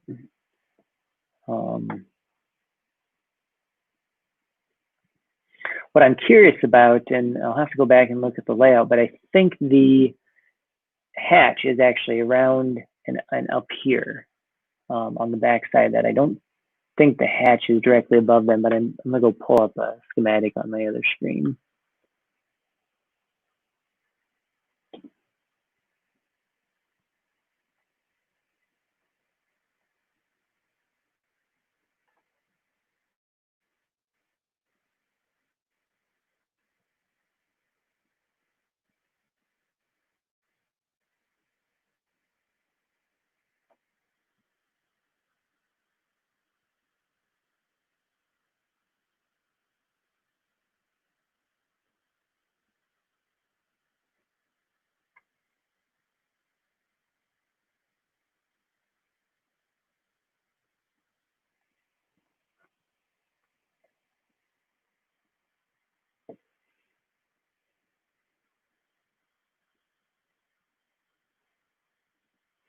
I like this. Yes, make us all lunch. You were exactly right. Now, this sounds pretty good.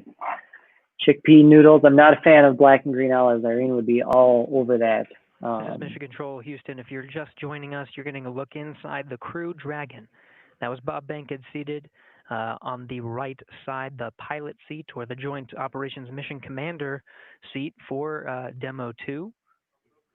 He and Doug Hurley, the commander of the spacecraft, just preparing the inside, putting away some trash. They just doffed their suits, and right now just waiting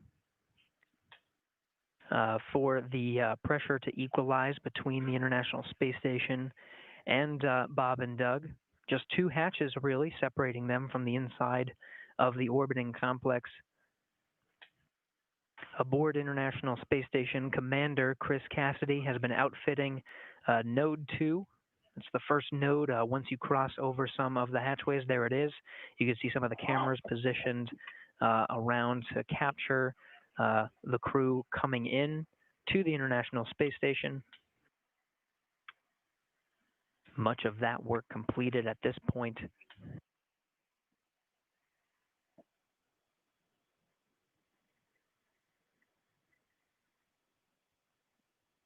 Really, at this point, just waiting for good leak checks between Station and Dragon. Ooh, quickly going to catch up here on the video.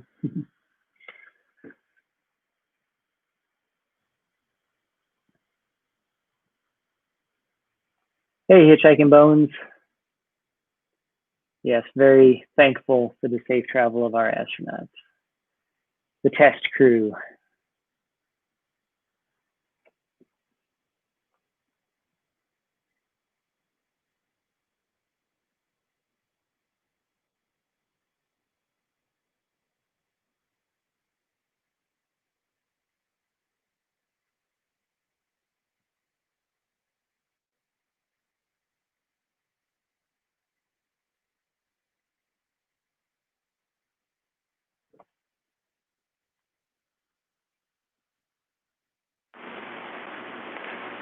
Station Huntsville, Spacecraft 3 for Chris on the ISS experience.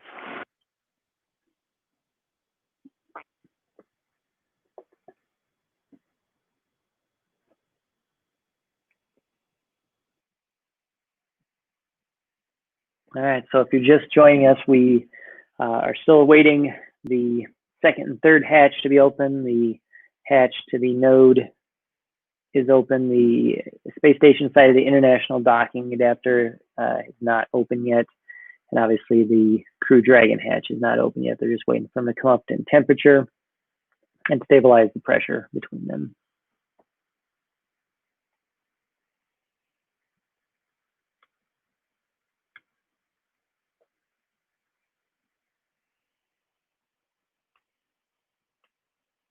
(203), remove 3 water bottles. Copy. 3 bottles removed from bag 203. Good read back from location 10. We removed bottles from each of bag 207, 20, so 6 water bottles in total. And Dragon SpaceX, you were pretty broken on that call, but I think I copied 3 bottles from each bag 207 and 208. Is that correct?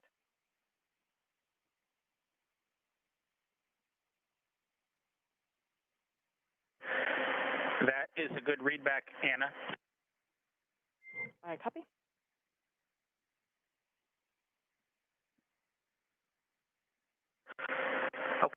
For location 11, 1 dinner from bag 317, 1 breakfast from bag 315, and 1 lunch from bag 316.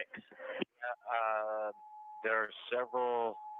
I copy 1 dinner from 317, 1 breakfast from 315, and 1 lunch from 316. Folks are interested, but they're all everything that was taken has been sent down. good readback. And location 12, one dinner from bag 321, one breakfast from bag 319, and one lunch from bag 320. I copy one dinner from 321, one breakfast from 319, one lunch from 310. And am I correct to conclude all of this includes your consumption from the lunch that you just completed?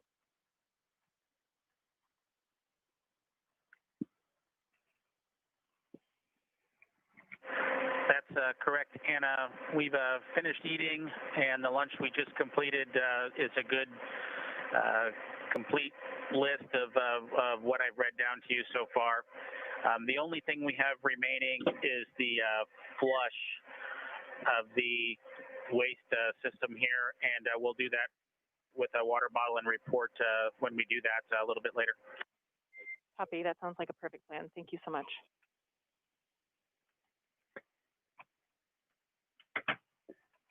So that's interesting to me. Okay, with that, that's the extent of our inventory. All else is per the packing plan.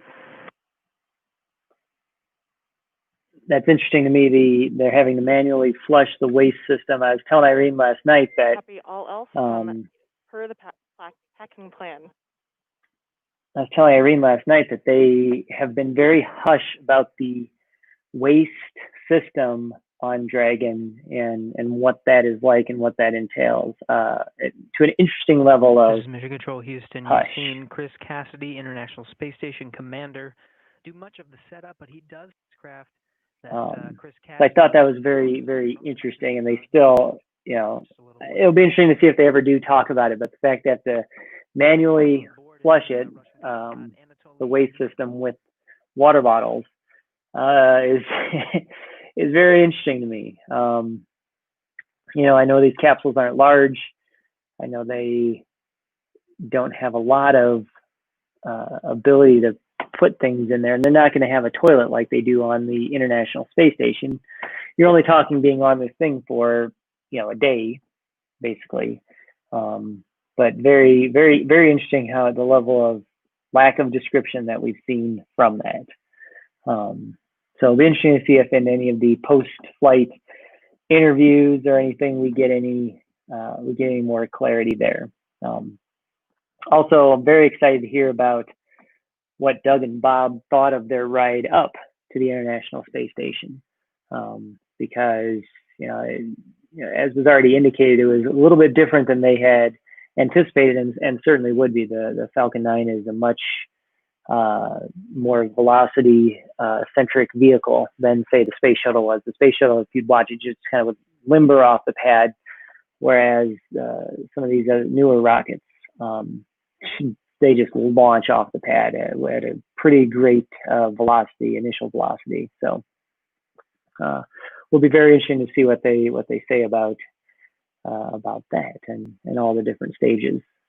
So I just looked up on NASA's website. They are predicting a hatch opening ceremony at 12:45 Eastern. So that is 45 minutes from now. We have expended a lot of the pre-programmed, in my mind, things to show.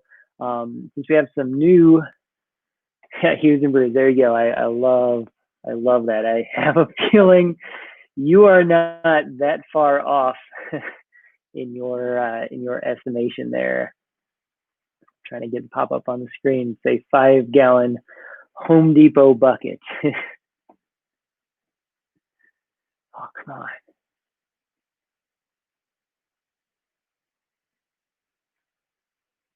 I have, for future reference, made note that we cannot do a StreamYard from my laptop. Got this sucker in, I think, 2011 or 2012. I hope, and it seems like it's that what's going out is in decent quality, but it's not allowing me to do much here. Yeah, I love seeing Chris Cassidy float around up there. There you go, Hughes and Bruce, the great recommendation of the 5-gallon Home Depot bucket that they're having to manually flush with water bottles. Oh boy, that's why these guys are test pilots. It'll be interesting to see if they modify that at all for the final, astronauts. A lot of astronauts have military backgrounds, but also, a lot of them are also scientists. So it'll be interesting to see if that's the MO that is left in place, is the 5-gallon Home Depot bucket.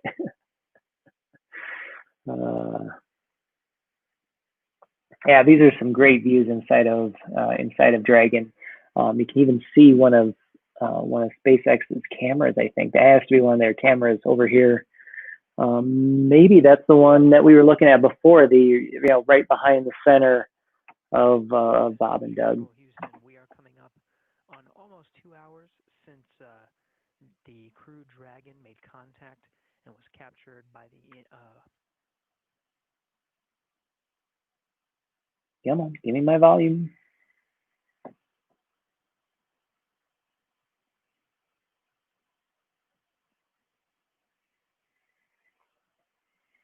Actually, I'm going to kill this docking simulator. That's probably not helping.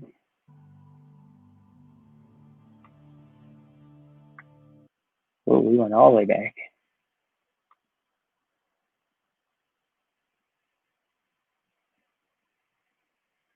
All right, well, that at least feels a lot better to me.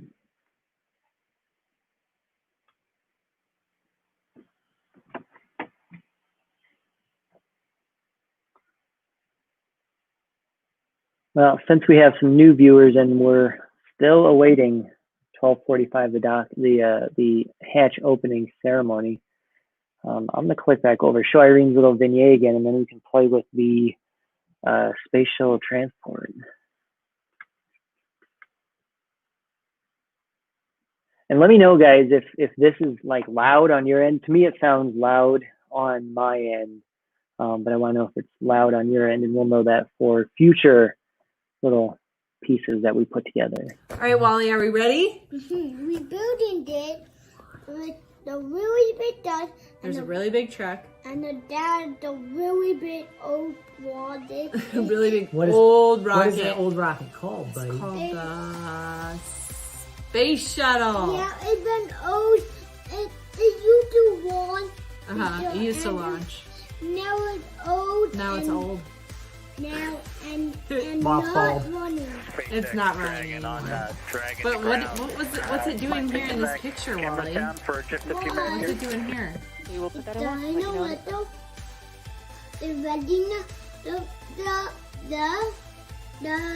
The what? Satellite? What is it? What is this thing? Satellite. Yeah, it's putting the satellite out, isn't it? All right, let's build it. These are really cool. These are the creator sets, so you can do 3 different builds. But of course, we're gonna build the space shuttle.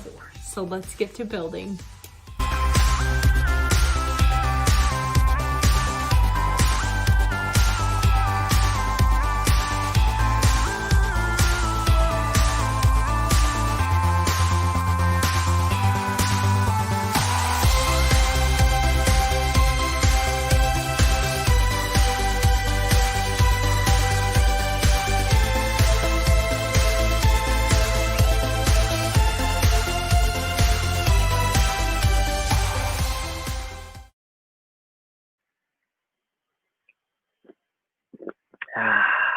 Welcome back.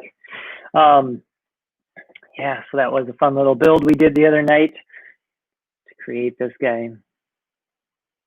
Lego space shuttle. I know there's some better Lego space shuttles, but A, the price is right on this one, and B, it's really cool. It's part of the Creator 3-in-1 series. So in case you didn't pick that up, you can make 3 different pieces. And of course, Wally wanted to make the space shuttle, the old rocket. Really cool though, how they do all this construction. You've heard us talk about that kind of stuff in the past. 3 main engines, and has a Canada arm, and then a satellite up in here. Very cool how that all comes together. It always fascinates me, whomever sits there and plans these things up and thinks them up. You know, very, very interesting to me. So yeah, Crystal brought up a great point there that you can still find very similar old shuttle Lego sets. I know this one is technically discontinued, but you can still find it. We just picked up this one at one of our Kmart's had it, but the other one did not. So I think there's still some supply out there, but it's definitely not, I don't think it's being produced anymore. So really cool. Wally had a great time putting that together. It was a great wrap of yesterday's space adventures. You know, you can't get much better than watching a rocket launch. I know one day we want to be down there on the Space Coast to catch some rocket launches. We've got a fun idea. I think we're gonna try to take some extended vacation and work away from the office time and come down. This is way in the future, past COVID. Come down and find an Airbnb or something for a couple weeks and just hang out. Yeah, I do. I like the size of this one as well. It's small versus, you know, we don't actually have it, but the big shuttle was a large probably multi-thousand piece build, and this was 341 pieces. So 341 pieces. Very doable. And again, it's part of the creator series. So, you know, the book looks thick, but there's three different things you can build in here. So that was cool. Rehash of what we've seen this morning. You know, we got started with the live stream just right after they had docked. You know, because I knew we were going to have a lot of time in between the ceremony and the docking. So we went back, we watched some important things, including Bob and Doug doing manual flying of the Dragon Capsule. So that's cool. Talked a little bit about naming the Dragon Capsule Endeavor. Again, I keep hearing Houston refer to it as Endeavor, which is awesome. I mean, I'm a huge fan of the space shuttle era. Always dreamed of going and seeing a space shuttle launch. So cried pretty heavily when the last mission took off, 135 in 2011.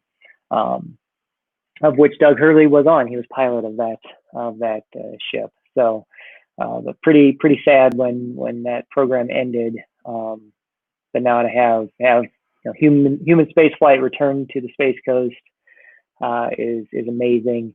Also looking forward to get down there sometime to see the Falcon Heavy launch.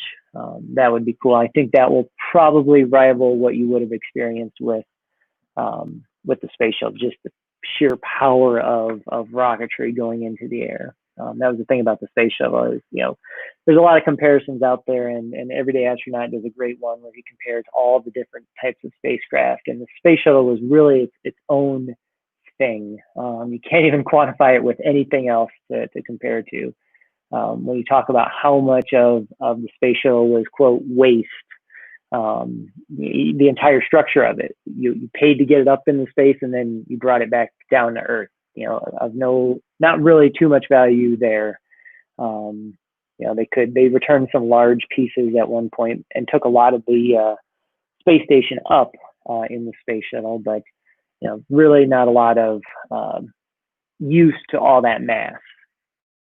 When you have like the mass to use ratio is crazy efficient. I love that they can even, in the back of Dragon, they showed it yesterday, and maybe we'll go back in the live stream and see if we can find it as we wait for these guys to undock, or not undock. You don't want to do that. Open the hatch. Yeah, they don't have anything in the back end of Dragon on this time, but they can pack that sucker full of non-pressurized goods for the outside of the space station. So extra batteries, and so forth. So let me get back on the comments here. Yeah, the Millennium Falcon is on our wish list. It is a spendy Lego, and that is why we don't have it yet. You need to shell out the coin for the Millennium Falcon. One thing that's really cool about it, Hitchhiking Bones, is that it does contain both satellite dishes. So it comes with the round one, but it also comes with the new rectangular one. I thought that was really cool. And this is actually cool. So you got to see Discovery in 2009. Clearly see it even when the rocket boosters fell off. That, you know, again, I wish I could have seen at some point some rocket launch, you know, some space shuttle launch. Just never quite fell in the cards to the same point in time when I had discretionary income. Hey, Fun Firo, thanks for joining us. Looks like the party's just getting started and you guys are coming in at the right time. Hey, Flep, thanks for joining. Yeah, we're looking at about a 12:45 hatch opening ceremony between the International Space Station, that's where I'm at right now, on the International Space Station, and the Endeavour capsule, the Dragon capsule that has been named Endeavour. So pretty excited about that. Y'all have, I'm not going to go do it again, not going to make my computer suffer too much, but talked a little bit earlier on in the stream about looking up any of the 2020 graduates that have come on, that put their picture on SpaceX's website, and they have taken it to the International Space Station aboard Dragon. And then we also did a demo docking using SpaceX's simulation software. So on SpaceX.com, you can go out there and try out their simulation software and try your hand at docking to the International Space Station. You know, like I said, we're not going to do that again. It's quite suffrage here on my laptop if we want to subject it to that. I'm gonna get that live stream. It looks very stable right now. So I'm gonna get that loaded back in, and we can maybe click back to some of the more important areas. Oh, I didn't hit, hold on guys.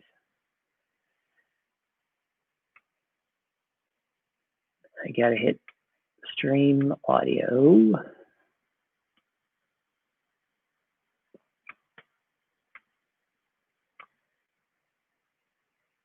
There we go. That's currently live aboard the International Space Station. There's Chris Cassidy, the commander of Expedition. I'm gonna go look up which expedition that is. If I don't keep saying it wrong, I'm pretty sure it's 63. Yeah, it's 63. So Chris Cassidy, commander of Expedition 63. You just saw him, you know, leave the screen that way. Also up there with them are two Russian cosmonauts, Antoniev and Ivan. I'm not gonna suffer through the last names there in Russian. Fortunately, not in solidarity with Bob and Doug.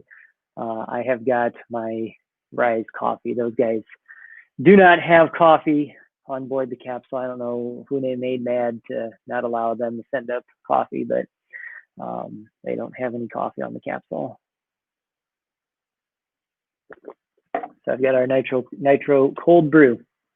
If y'all, I'm sure you all who are watching live have seen it, but for those that come and join the stream after the fact, we have Dragon with a couple of questions. I am here and ready to copy.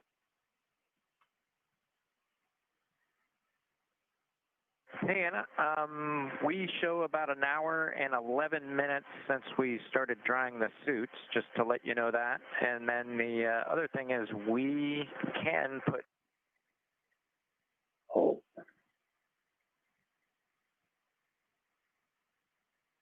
4.400 section 2 in work if you think we have some time before we get the hatch open.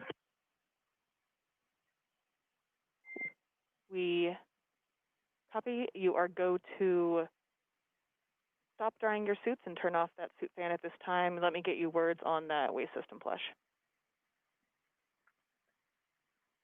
Copy. We'll shut the suit fan off now. Yeah, Hitchhiking Bones, they sent up, graduates could submit their pictures to SpaceX. Okay, we may give it a few minutes. And they would, yeah, I'm frozen. Just one more time. That's great. We may hold off for another 10 minutes or so, but let us know if anything changes. Otherwise, we'll do it then. Totally reasonable. Sounds like a good plan. Thanks. Yeah, for the FLEP, I am coming to you from my laptop today. You know, I might try doing. We'll call you when we have hardline back. Stand by 1 second, Chris. Let me see if I can do this on my phone. Go ahead, Chris. And maybe it'll be better video. Yeah, no problem. Hey, I'm just looking ahead at the PAO event, and I know it says video through the Node 2 and space to ground 2.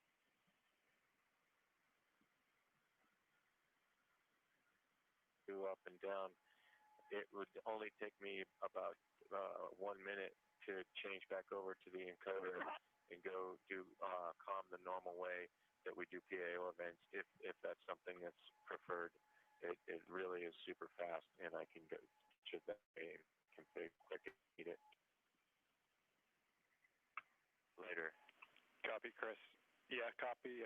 Thanks for that. We'll offer it up, and I'll let you know if we want to go that way. Copy. Obviously not urgent or important, just throwing it out there.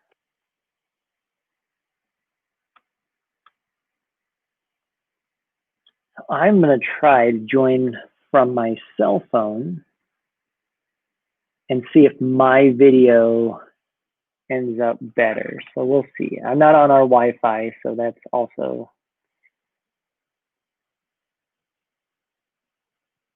Oh, and then you don't see, then you can't see that I'm on. No, phone can't do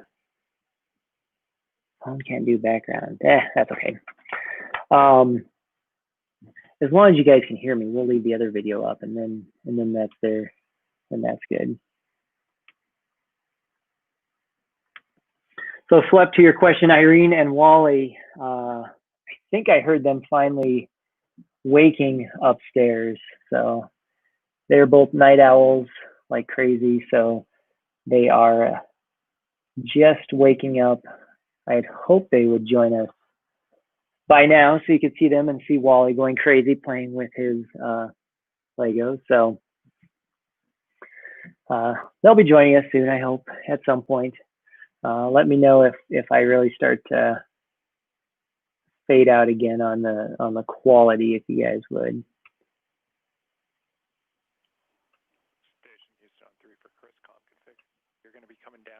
So again, that's Chris Cassidy, commander there. He's the only American up there. Right now, there's only 3 humans on the space station. Usually there's 6. So,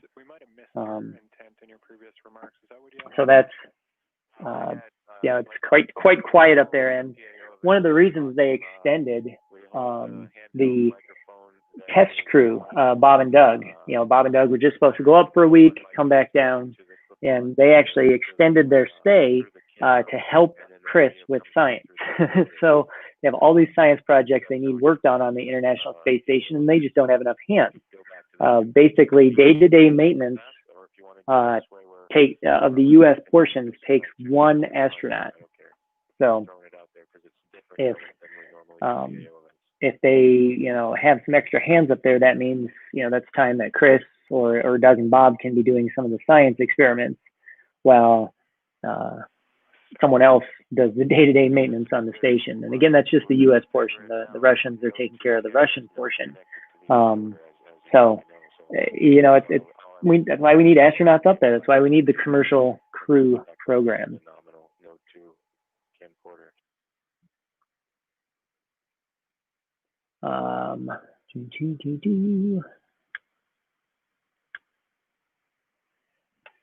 So the coffee they drink is actual. I think they have actual coffee, and then on the space station, anyways, it's actual coffee. You know, like instant that they just put water in and do that. But in the Dragon capsule, they did not have coffee or anything like that. No instant coffee, no freeze-dried coffee or anything like that. They had nothing, and that's why they complained. They were already complaining about it yesterday.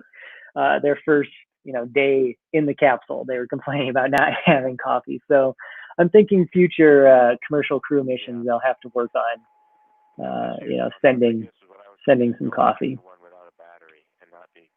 On the battery and going back over to the nominal cable, which includes power.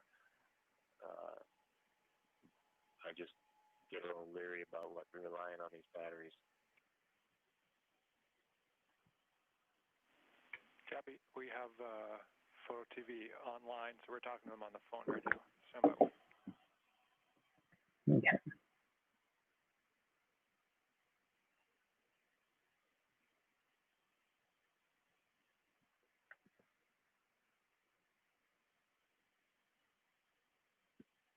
I tell you what, guys, I might go.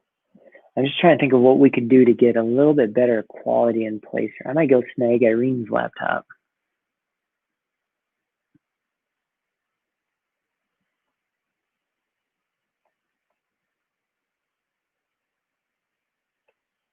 Yeah, Hitchhiking Ghost. Great to see American astronauts launching from American soil again. And as you heard us yesterday, every time this was said, American astronauts from American soil and American rockets, you know, $1 million is paid by NASA. So there you go. And love that it was done in the way it was done. You know, I'm a huge fan of the Commercial Crew program because just as we've seen with SpaceX, the commercial entity has taken a lot of the cost out of the program. And really what that means is more money left to do other things. You know, so if NASA has $1 billion, and they have way more than that, and they only spend 100 million of it to launch a rocket, that leaves 900 million to launch 9 more rockets, or, you know, make a satellite or 2 or whatever, versus if they spent $1 billion on launching the space shuttle, that's $1 billion gone. And so if they can, you know, take the cost down, all that does is free up, you know, opportunity for other things, other missions and other science.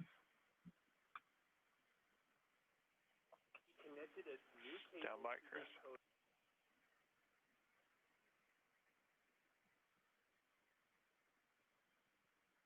There you go, Flept. I'll make sure Irene knows that she can hop on and see that.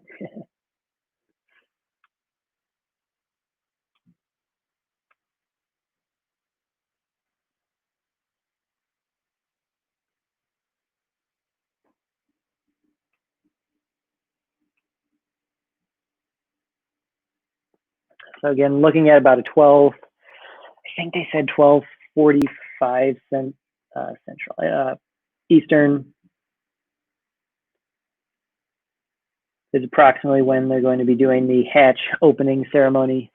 You can see astronaut Chris Cassidy, Commander Chris Cassidy there. All he's doing is adjusting all the cameras. I hope they go a lot to this angle over here. They have a camera that's positioned over here that you can see straight down in the hatch.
Yeah, you guys heard Wally in the background. He is up.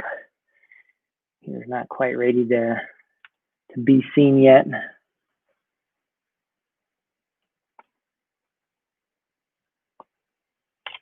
Oops, looks like this stopped on us. There we go. Yeah, I'm very excited about the hatch opening ceremony. And I'll just make sure there's a fresh battery right before we start that PA opening. Okay, Chris, sorry it took so long, but I'm 100% with you and copy 100% on the battery concern. The word we're getting here is we would like to run it in the config that it's in right now. We copy all on the battery config. Great idea to have a few spares nearby, but we think it's going to last throughout the whole event. Okay, copy all.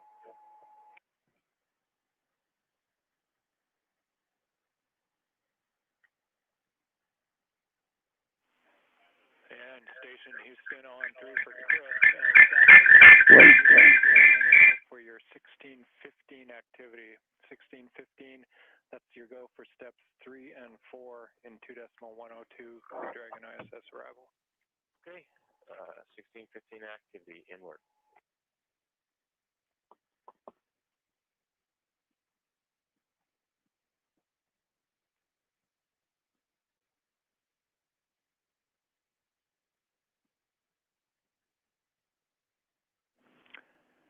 Endeavor, Houston calling on hardline for a voice check.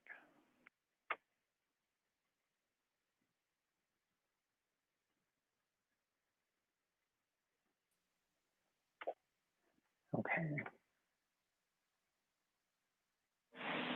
Endeavor, Houston calling by a hardline for a voice check.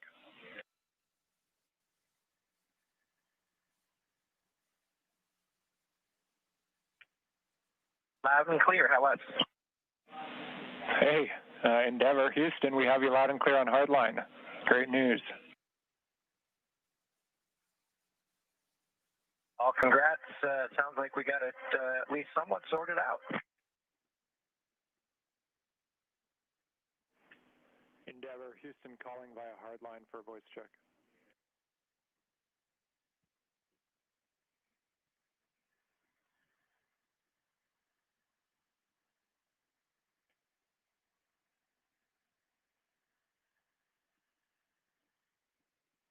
All right. Oop, there's Biggie. Okay. Which camera am I on? I'm on. All right. All right. Look. Hey, there we go. And there's Biggie.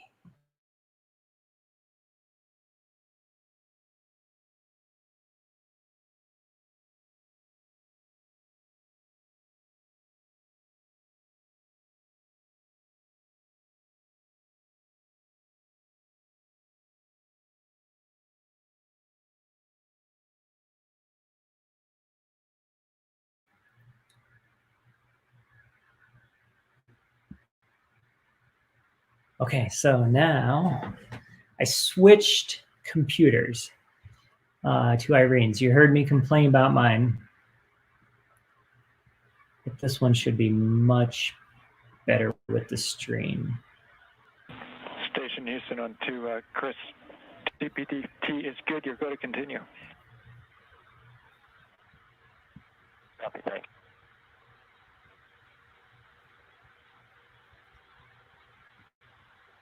Yeah, that's much better with the steam.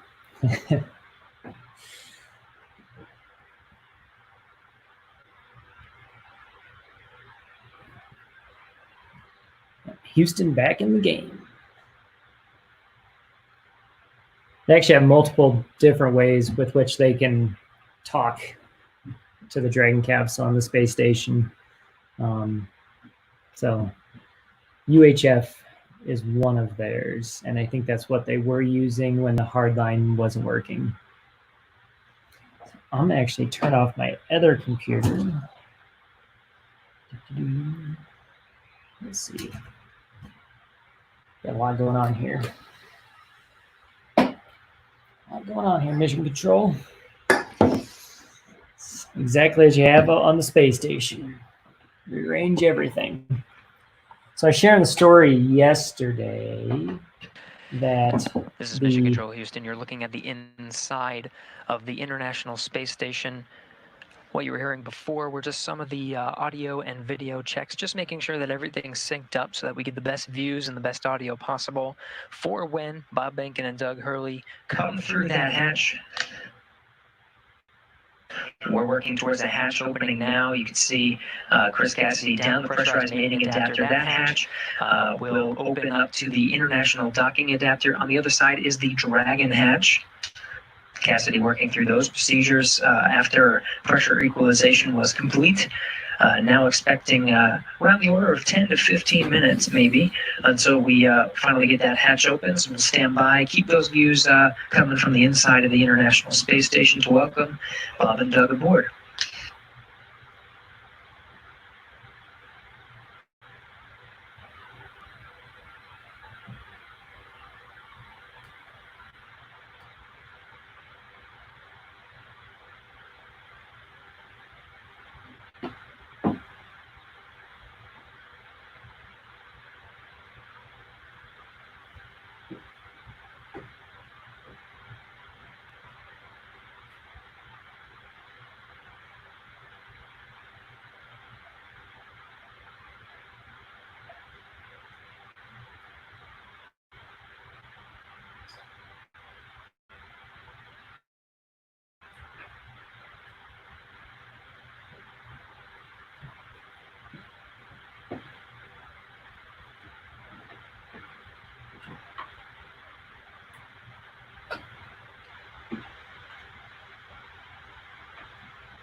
Yay!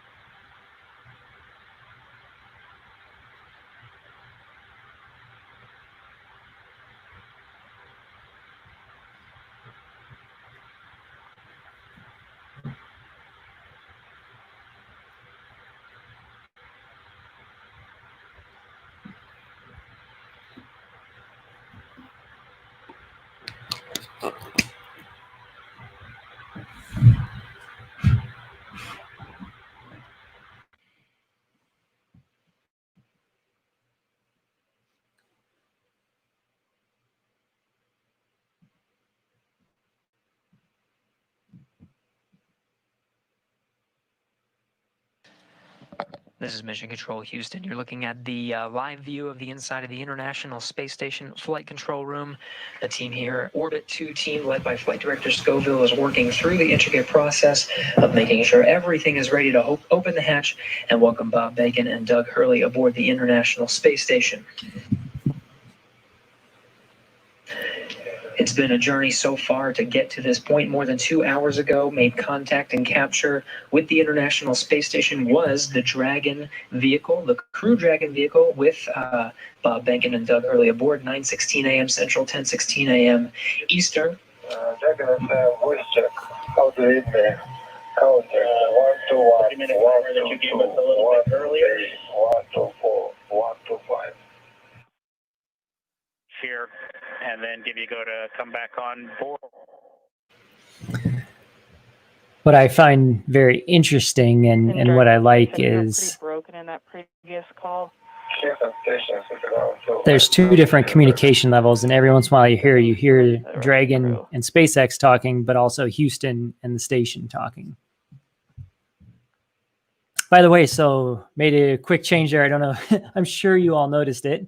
I went and grabbed Irene's laptop. Hers is just so much better than mine. This is where the wonderful world of Walter is produced.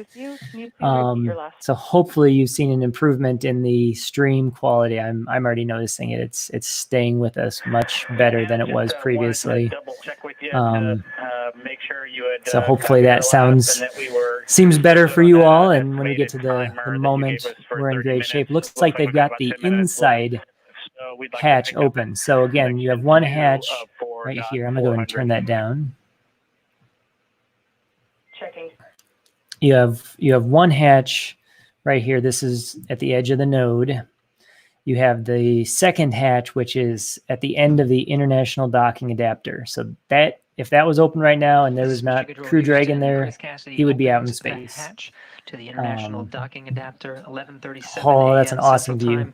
Station and Dragon flying. Okay, so the camera they're looking at now is from the front of Dragon over the South Pacific. into the This would be international from the camera docking at the adapter. forward end of Dragon. As they're Until saying. Dragon hatch opened, and the APAS hatch was just opened.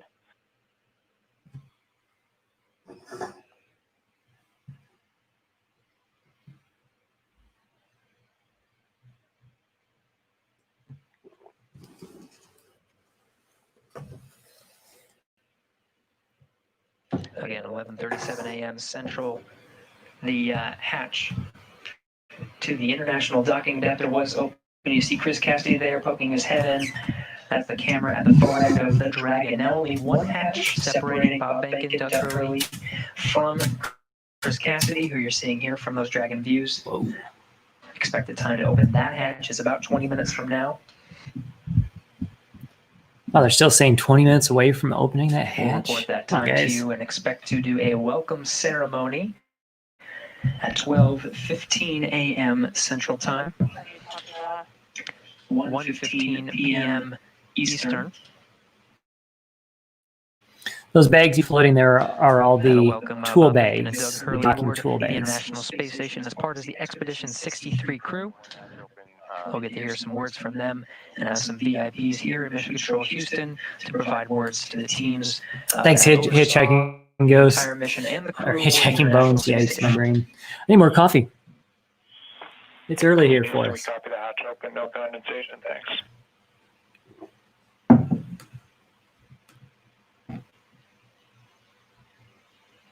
Yeah, this is very cool.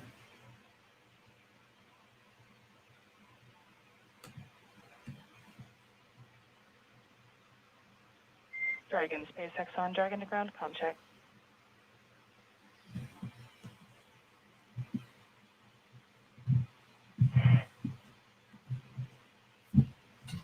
Dragon to ground, how us? A little choppy. How me?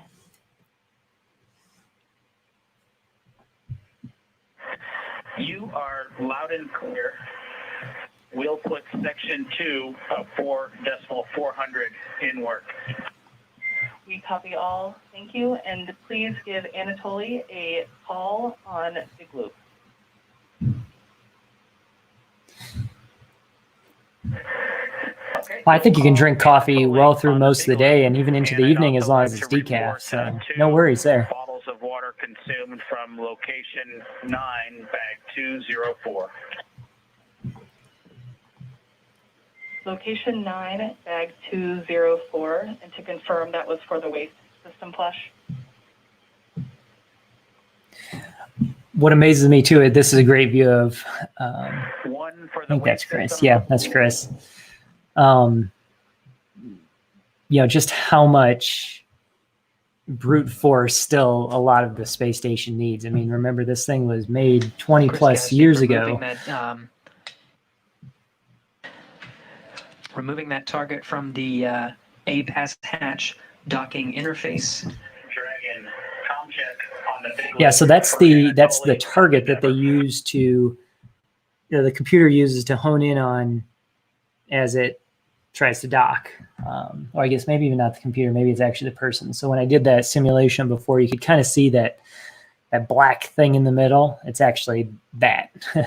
And the only reason he removes it is to keep them from catching on it. You could see it kind of stuck down a good amount into the hatch. How to read me? Counting 1 to 1, 1 to 2, 1 to 3, 1 to 4, 1 to 5. Anatoly, Endeavor has you loud and clear. How copy? Copy, chef. They have me loud and clear. Good to hear your voice.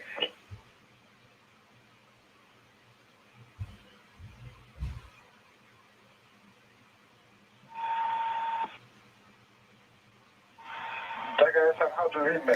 Oh, okay, I missed it before. I'm just seeing it now. The They went away from it. We'll see when we go back to that wide angle. But yesterday you heard me talking a little bit about the flag that was left by STS-135. You'll see it. They taped it to the bottom of the hatch.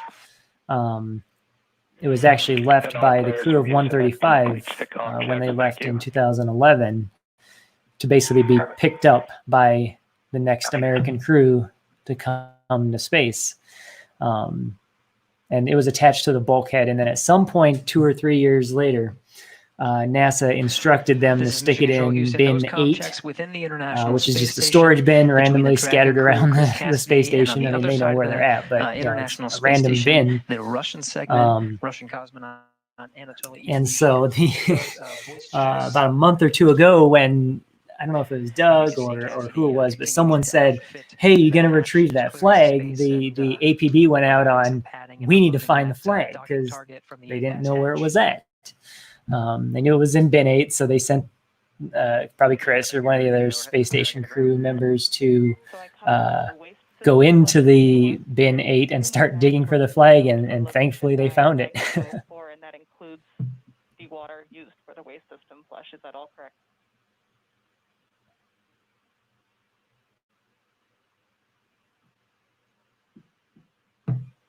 From bag 204, one of which Bob is in the process of consuming, and the other will be for the waste flush. That is correct. Oh, you're welcome. You're welcome. We appreciate you all joining us. And hopefully some of the interim entertainment you found valuable and enjoyable. I know that I watch these all the time. I am a space junkie at heart. And I know it just takes a long time for them to do anything. And so when I woke up this morning and realized they were running about 16 minutes ahead, I had an initial wave of panic. And then I was reminded this is space, where everything is very well scripted. They don't plan things out, to the T, and things can change. So, it's just great. And so I knew we'd have a lot of downtime. We'd have a lot of chat time. So that's why I kind of put together those things. That's why we did the vignette of the building the rocket. I hear Wally. I can hear him upstairs. So he'll be coming. Maybe he'll be joining us right at hatch opening. Process to get to this point. Just about 2.5 hours. I have thought the same thing, Fun Fiero, that does not look like a lot of space. And you'll see them, flying through there. That does not look like a lot of space, even though they have all that space. But basically they just need to fit a human body through there, and that's it. All right, here comes Wally. One more hatch separating Bob Benkin and Doug Hurley from the inside. And he has brought all of his friends. Looking at Cassidy. All of his friends. That hatch. We'll get some great views that Cassidy set up the past few hours to capture this historic moment today. Oh, there we go. Be sure to stay tuned. Irene is now impressed by my setup. Hey, let my big puppy. We'll start a welcome Let me get on. Welcoming Bob Benkin and Doug Hurley aboard the International Space Station to join the expedition. Now we have to do it like that. There we go. Careful, don't knock Mommy's copy over. Mommy, sit there. Let's see. Crystal says, "Hey, Wally." You say, "Hey, Crystal." Side over. And Fun Fiero is welcoming Wally. Hitchhiking Bones. Whoa. And Crystal saying hello to Irene. Anna, you're clear to come on board. Poppy, clear to come on board, and thanks for your patience. It's got all his toys. All right. To receive your comm on Dragon Ground. Okay, it sounds like they're getting very close. You just saw Chris wave at. No problem. That's part of the deal. Wave at the camera. So again, the camera we're looking at is the forward-looking camera from Dragon. eagerly Hey, awaiting what is Bob hey, and Doug what's to it? come aboard They're all Flight number watching Sienna it for the right now. evolution. Yeah, We're all watching it everybody's right now. Let's see. watching. Here's all of our fellow astronauts here. By. We've got Pluto. We'll be able to come aboard Got Dragon here in a Kitty. sec, get some views from the Crew Dragon.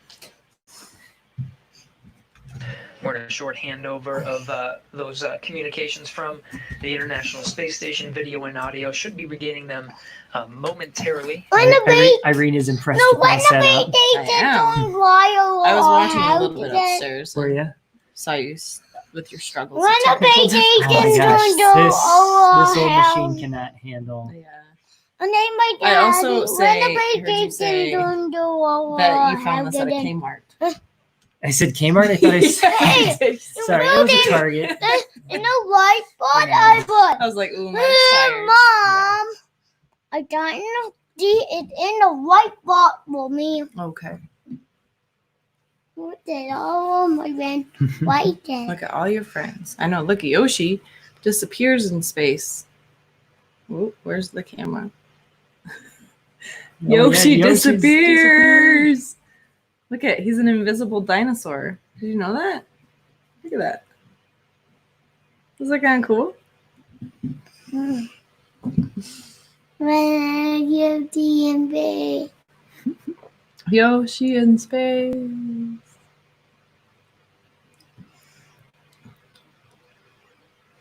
I love that. Oh, are we muted? Are we muted? No, we're not Oh, muted. okay. No. I love the Hitchhiking Bones says bright suns to everybody. Oh, bless you. That was not a COVID-19 compliant sneeze. You need to sneeze into your elbow. Yeah, I Yeah. need on my man. What do you Bright what- suns. What do my Evolution man in the do to foreground there, Chris body? Cassidy continuing the prep work for opening up the hatch there. Again, the pressurized mating adapter hatch you see there in the foreground is open. The APAS hatch to the international docking adapter is open. Just one more. Bless you. That's the hatch of Can you say thank you? the Crew Dragon vehicle. Say thank you. Going to bet you.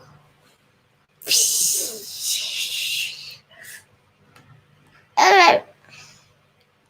Hey, put that without the T-dot too. Oh, he's gonna take off. Gonna take off. He takes off like this. No, what? No, you gonna do it? Okay. What do you do? Count down. You gotta count down. Count down. 1, 2, 3. That was a pretty hard over angle. Yeah, it was.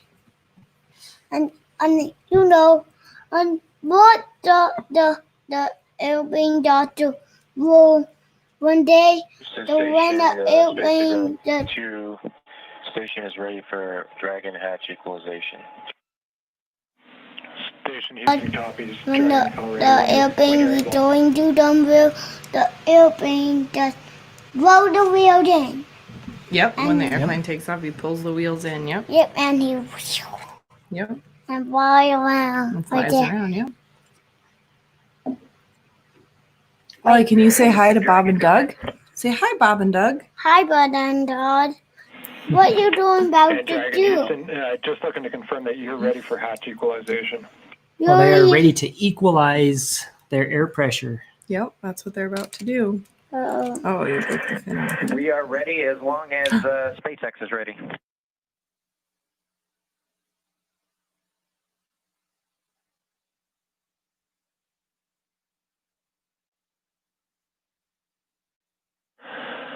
Okay, station and Endeavor, stand by for equalization. We're putting it in work. Expected equalization time 4 minutes.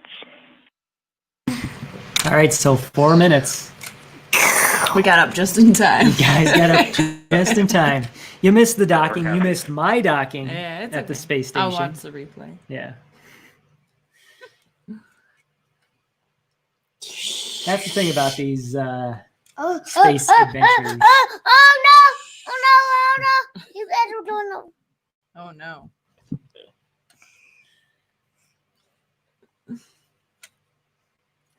Mark tried to get me up this morning. I just couldn't do it. Here's I was talking about before. Here is the flag. Here's where they attach the flag to. I'll slide this my way. Oh no! Why are you taking off all his boosters? Oh no! Don't do that. Right. Don't move my van. Move Okay, it. Okay, but here. Now you ruined everything. Oh, I ruined everything. Everything's been And ruined. you, Daddy. Yes. Let's see. If it wasn't so early, I would see this calls for, yes. Yeah. So it was early enough. This could be Fat Randy time. Oh, no. It's rice coffee time. No, I'm not done with it.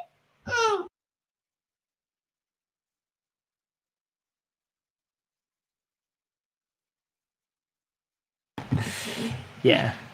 These guys know it. I already had a Pepsi today, and now I'm on to the cold brew. I'd forgotten we had that. So there are 2 cups of coffee in the nitro cold brew. This one only has one. That one only has 1, yes.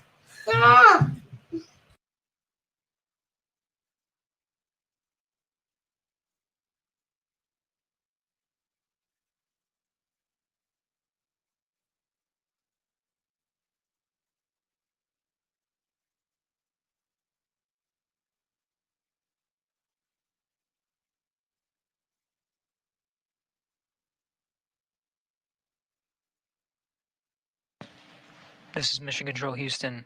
We're continuing to equalize the pressure of that last hatch. Behind that hatch is Bob Benkin and Doug Hurley aboard the Crew Dragon spacecraft. We are moments away from opening the hatch and welcoming them aboard the International Space Station.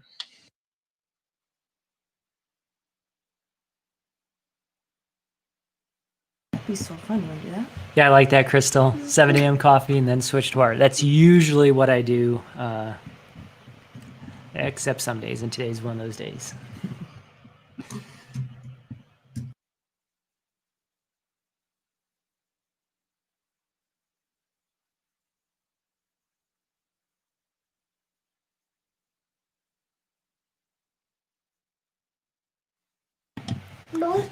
These guys are going to go get some rations. Don't ruin my whole thing again. I will not ruin your whole thing again. Then my daughter got the whole again.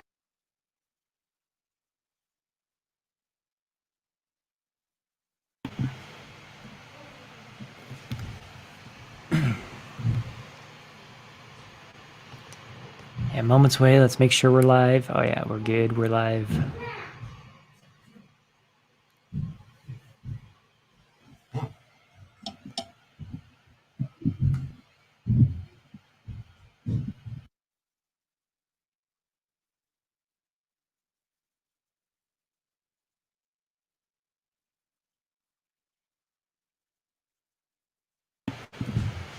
That's an awesome view. Okay, this might help answer me. Yeah, it is where I think it is. The hatch is...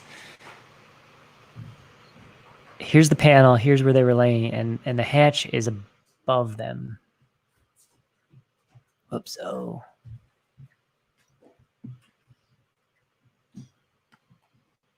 So they're apparently moving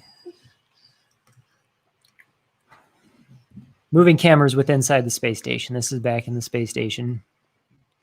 They're going to get this camera closer.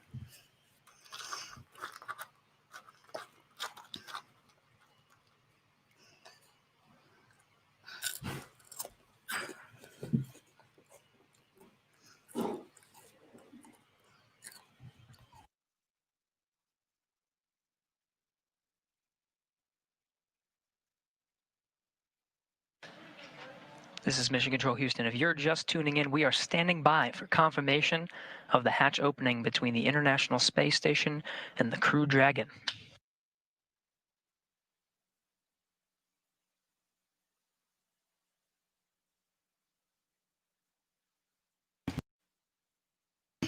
Irene's just realizing she has a green bowl. Look, I'm eating. You can't even see. She's eating out of thin air. It's kind of cool. Let me sit in. You move holding.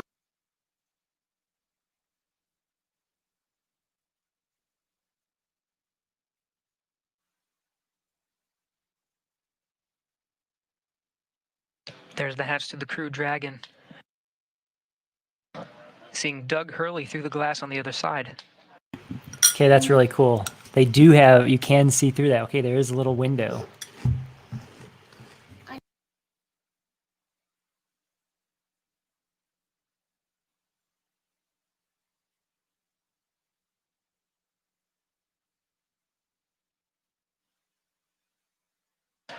And there's Bob Benkin. That's cool. You can see them. That is really cool.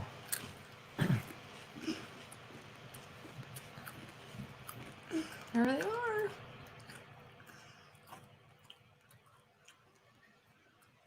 So that hatch will open inward.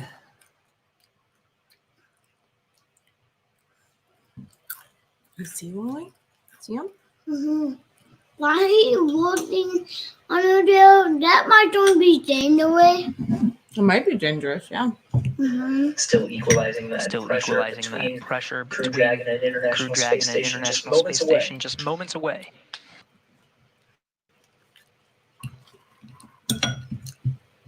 Oh, that might be there on the water. I just want to be sure to you guys, it's still showing very clear video to you on your end.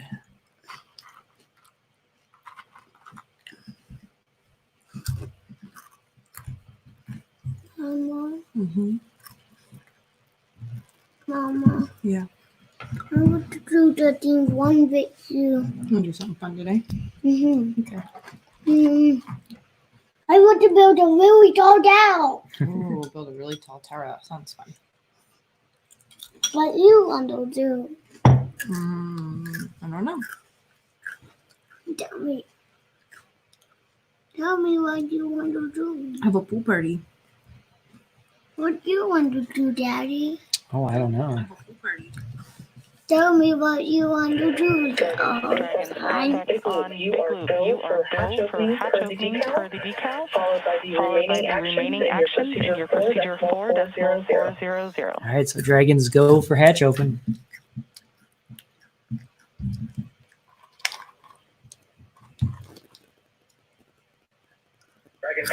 Dragon Capsules go for hatch opening and remaining 4.400.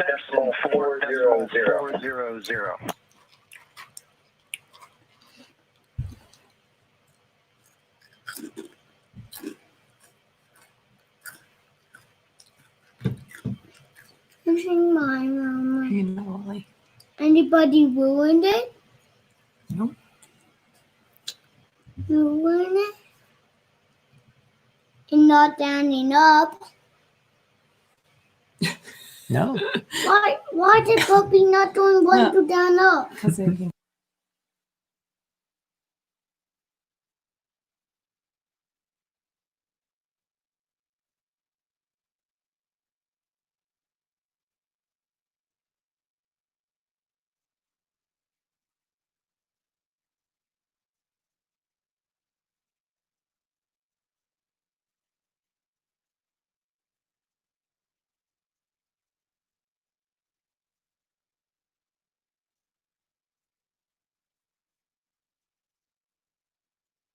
That's a great view from that backside camera. Again, this was over Bob and Doug's shoulders before, and that hatch is, yeah, it's right there. Help me. Behind the panels. Help me.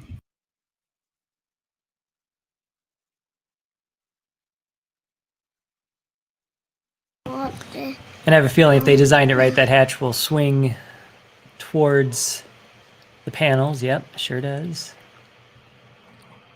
No, it's swinging the other way.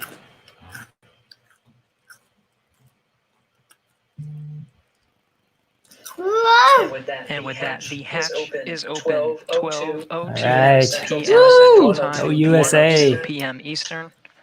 Bob Benkin and Doug Hurley opened the hatch to the International Space Station after launching from American soil on a U.S. vehicle for the first time in 9 years. First time ever for a commercially built spacecraft. Buddy. That's pretty cool.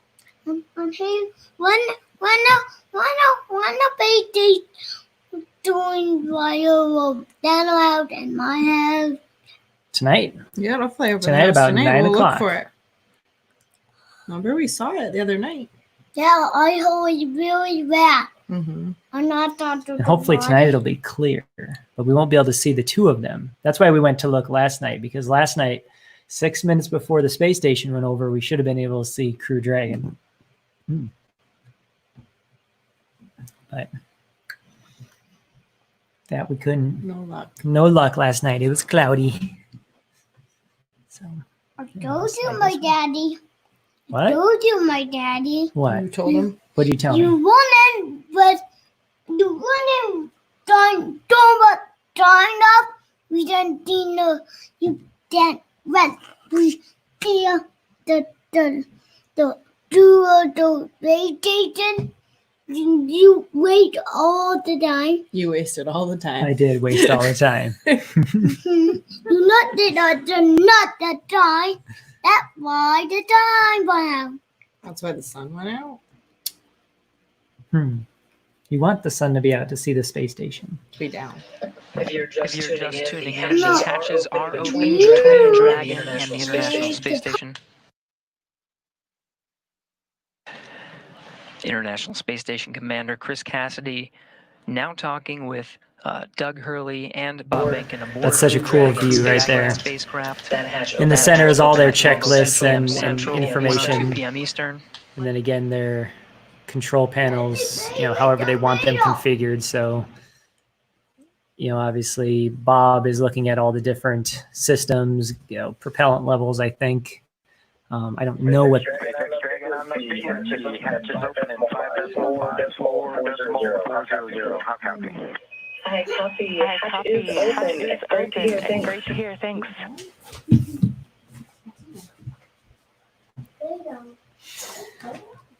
Yes, Wally always provides great instruction, Hughes and Brews.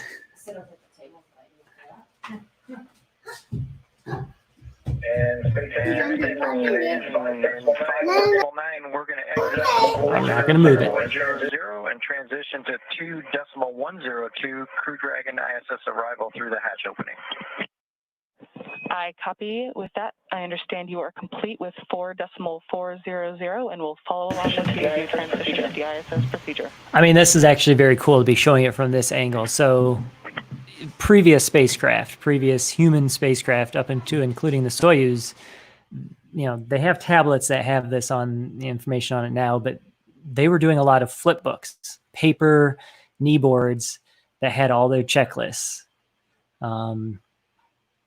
And the fact that it's now just on screen, touch screen, this is amazing. I mean, this is really cool. And it's really cool that they're showing this. This is the kind of view that I would want to see right here.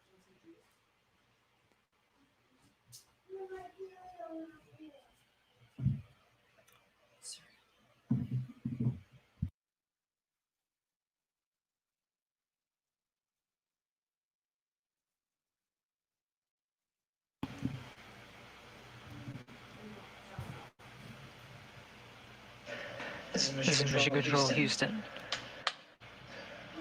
The crew of Demo 2 just performing a few closeout duties. The hatches are open. They were open 12:02 p.m. Central Time. We're moments away from the Dragon crew aboard Demo 2 to enter the International Space Station.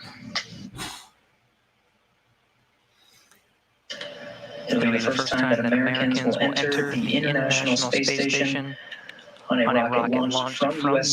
soil. Built by an American company, the first time ever. It's $1 billion right there. Americans will enter from a commercially built spacecraft.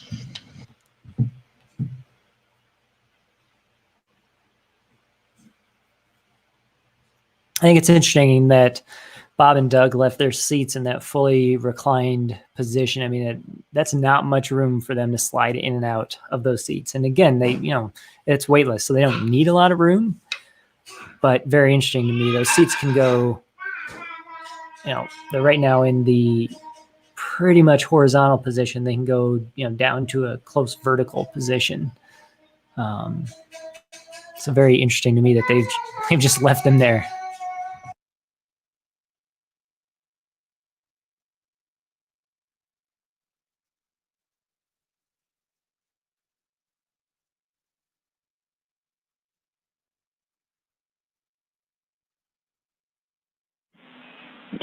Station Houston on Space Round 2 for Chris. When you're able, we're just looking for a quick voice check on the mic.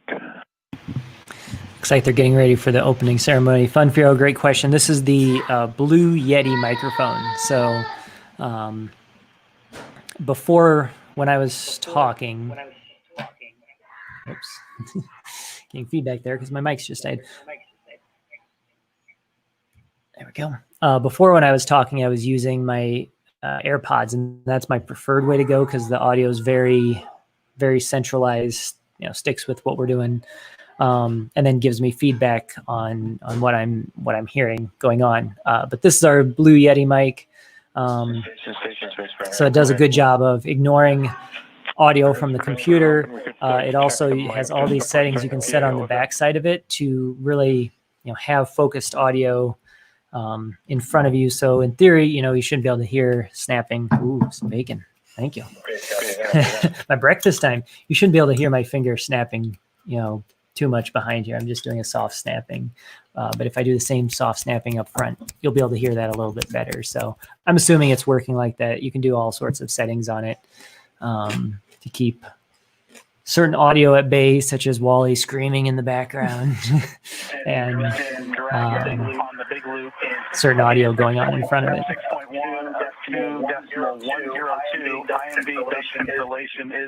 It also has a mute switch right on it and an indicator, so we can mute. Houston copies, go for IMV fan activation. That didn't work. And now I'm unmuted again, so you should be able to hear us.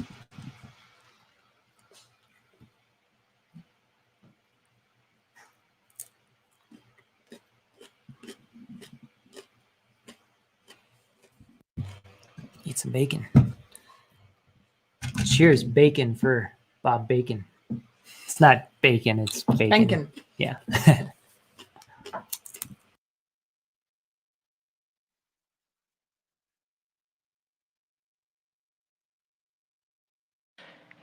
If you're just tuning in, you're getting a live look.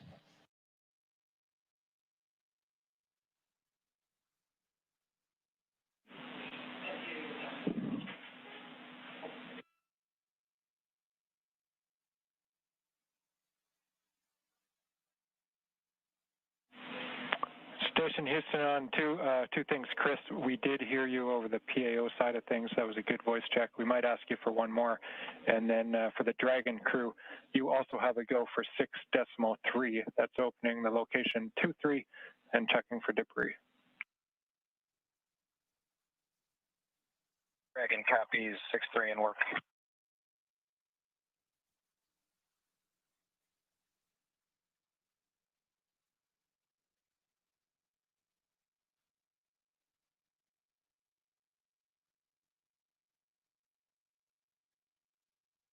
If you're just tuning in, you're getting a live look. On the left of your screen is a look inside the Crew Dragon on the Demo 2 mission. On the right, the International Space Station. Bob Bacon. Dragon on the big loop. We are ready for 6.4 and section 4 of the LIO instructions.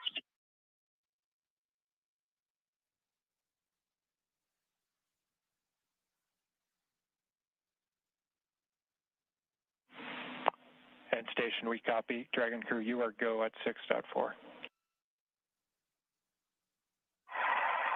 In work.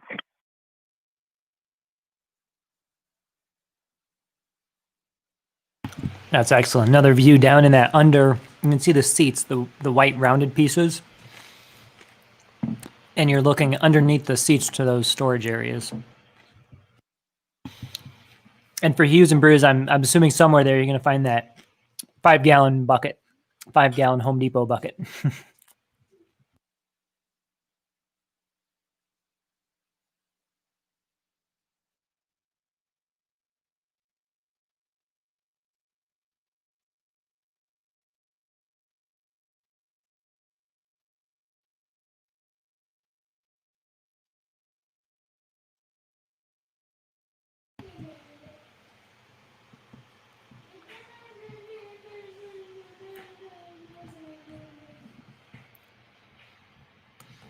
Thanks, Funfiro. I'm happy to hear it's working. That's always good. I appreciate that feedback as we go along, you know, since we never know what goes out into space. I love that view too. Darn it.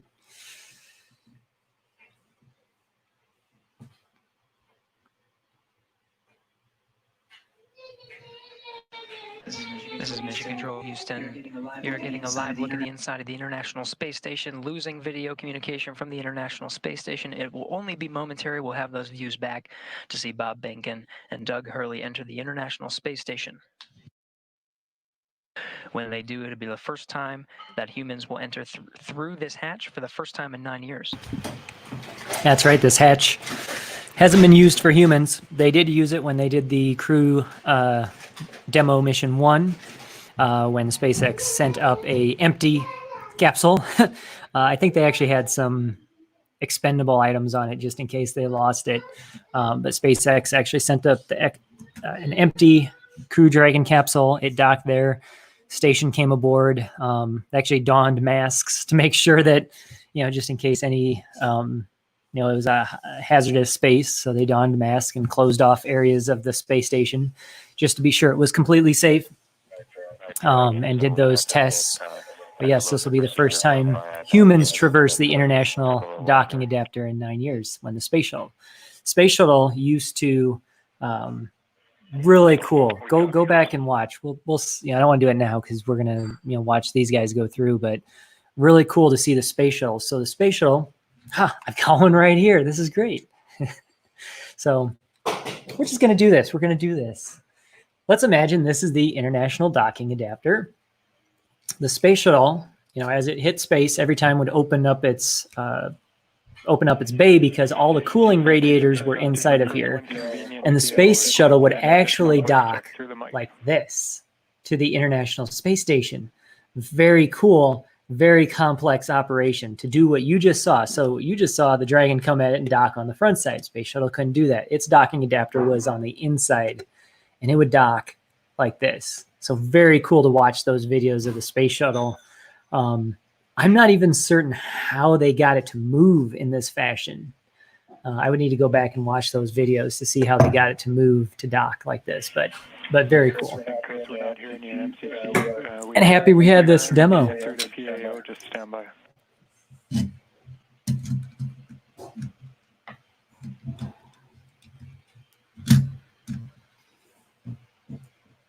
Yeeks.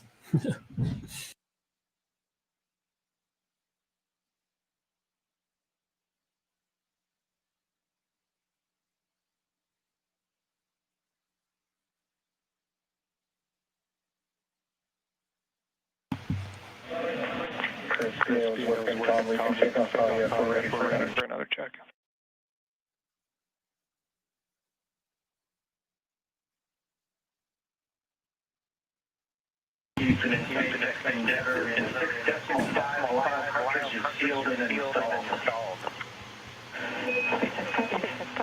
Yeah, see, I think this is a point where lowering those seats might make it easier for those guys to work. I don't know. Very, very interesting design. It'll be interesting to hear their comments, having now lived and worked in the crew capsule. If they have things they would have designed differently, if they'll ask for future designs to be differently. And my beautiful bride has shown back up with our celebratory beverages. Oh, we're not. Oh. Sorry, guys. There we go. Again, director, producer, and... Were you doing that whole modeling thing without being on screen too? Did you guys see me doing the modeling thing, or do I need to do it again? I think you saw me do it. This is why you can't produce, direct, and act at the same time. Anytime to see that. But again, beautiful bride, beautiful beverages. Celebratory mimosas. Celebratory mimosas. Cheers. Someone in the comments, let me know if you saw that demo I did before. If not, I'll do it again because we still got time to wait. We're still filling space. Literally filling space. Look at, there's the dragon. Oh, yes, the zero gravity indicator. What kind of dinosaur is he? An Apatosaurus? something. No, I looked them up on Amazon the other day. The zero gravity indicator. Oops, I stopped it. Go back An live. Apatosaurus. Apatosaurus. Apatosaurus? Got me. They've got him tethered to Apatosaurus. Apatosaurus. There we go. They've got him tethered to seat 4.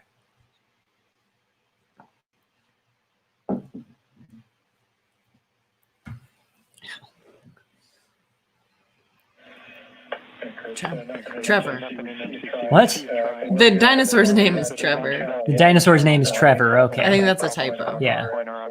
That's right. He or said, Crystal's just really shook by all this. Could you guys see my demo before of the space shuttle docking? See, nobody's commenting because they don't want to see it again. They don't want to see it again. They've already suffered long enough today with me and my antics. Irene did say a space nerd hangout, so y'all signed up for this. That's true. She gave you the warning in the heading. We'll do it again just because I want to. We may. So again, space shuttle. Yeah. Space shuttle would hit space. They would open the payload bay doors because the radiators are all inside of here. So they would exist in space like this. They would actually turn themselves towards the Earth a lot too. But when they went to dock at the space station, Karen says we saw you dock. Okay, so you saw me dock. Okay. Good. Or she's just saying it because she really doesn't want to see it again. Nevertheless, it would dock like this. There we go. All right, these guys look like they're getting ready for some action. I have now filled the space enough. Appears to be open, as well as PPRV ISO valve. So we're no longer on screen. Yeah.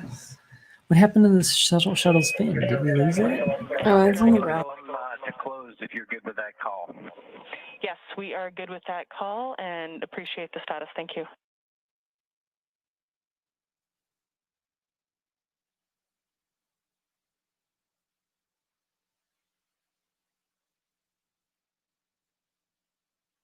This is Mission Control Houston. If you're just tuning in, hatches were open at 12:02 p.m. Central Time. We are moments away from Bob Behnken and Doug Hurley entering the International Space Station. Yeah, I love this. This is a good camera angle. You can see. I think we've got Bob hanging out. Yep, it's Bob hanging out at the hatch. Yeah, that's right. Karen's working. I forgot. Poor Karen.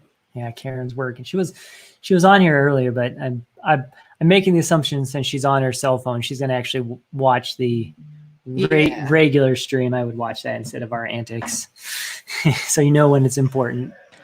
Again, this is Mission Control Houston, moments away from Bob and Doug entering the International Space Station.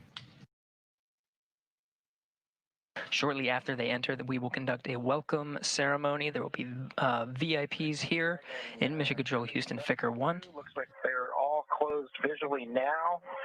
We are in 8.3 for both SpaceX and Houston. Dragon arrival configuration is complete. Well, Kevin, I appreciate that the antics are important.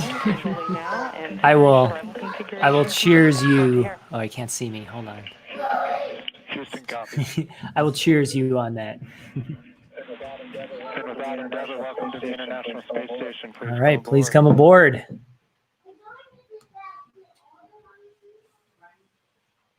Never copies with pleasure. We'll be there in a second.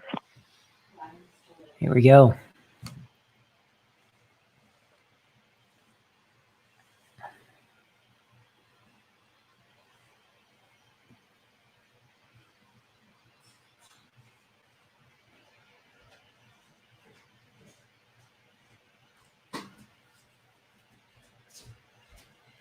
Get ready.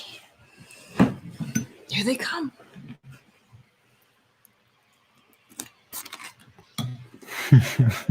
We have Bob Behnken. Woo! All right. The International Space Station. That's pretty cool. That's really cool. Hugging is still kosher in space.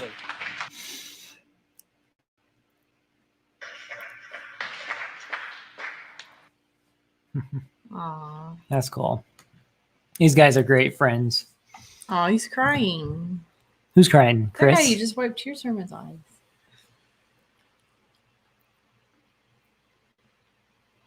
Touching your face is still kosher in space too. Well, these guys have been. They've all been in isolation. I'm just being funny. Here we go.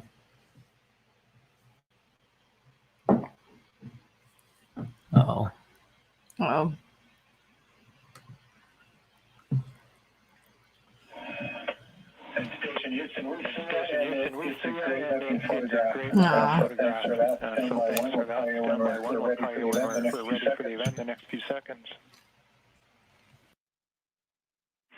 Got a whole bunch of very happy and grateful people making their way into MCC right now. I think, do you want to cheers? Yeah. You want to cheers these guys? Cheers. Bob and Doug? A successful mission. It'll be successful when Bob and Doug are back on the ground. Terra firma, or they're going to land in the water, so. Demo 2 crew now aboard the International Terra Space Station. Agua. Entered at 12:22 What happened to his p.m. head? Why does he Central keep Time. on his head? He must have hit his head. Did he hit his head? Uh-oh. The station at the time was The station at the time was 262 statute miles over Turkmenistan. Yeah, he must have. Crew all gathered in front of the cameras at the Node 2 forward end of the International Space Station. Just behind them is the hatchway to the Crew Dragon on its Demo 2 mission. He's getting him a towel. He must have hit his head. We're standing by for a welcome ceremony. We'll have VIPs here in Mission Control Houston ready to greet the crew. Cheers. And some yays.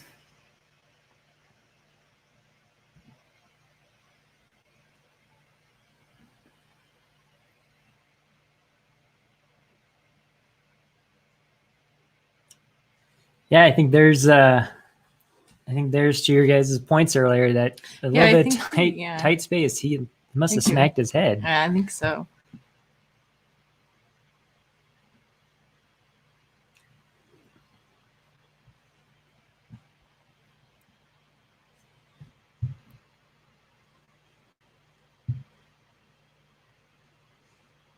They've got time though. Need to get all the people in mission control. Let's see, this was planned for a good 40 minutes ago. So Yeah, 40 minutes is. You know, maybe I should be an astronaut because I'm always about 40 minutes late to everything. you would be a great astronaut. Where time is kind of as it comes. Right? Space is a vacuum. So does that work for time too? What? Space is a vacuum. So Space is a vacuum. So that works for time too? Yep. Houston Station. We are Houston ready for the Station. event. All right. We are ready for the event. Please call station for a voice check. Station, this is the NASA administrator. Station, this is the NASA administrator. Can you hear me? We hear you loud and clear, sir. We hear you Welcome loud to and the clear, space sir. station. Welcome to the space station. Thank you, Chris. It's good to see you. Thank you, Chris. It's good to see you. And welcome to Bob and Doug. I will tell you the whole world saw this mission, and we are so proud of everything you have done for our country, and in fact, to inspire the world.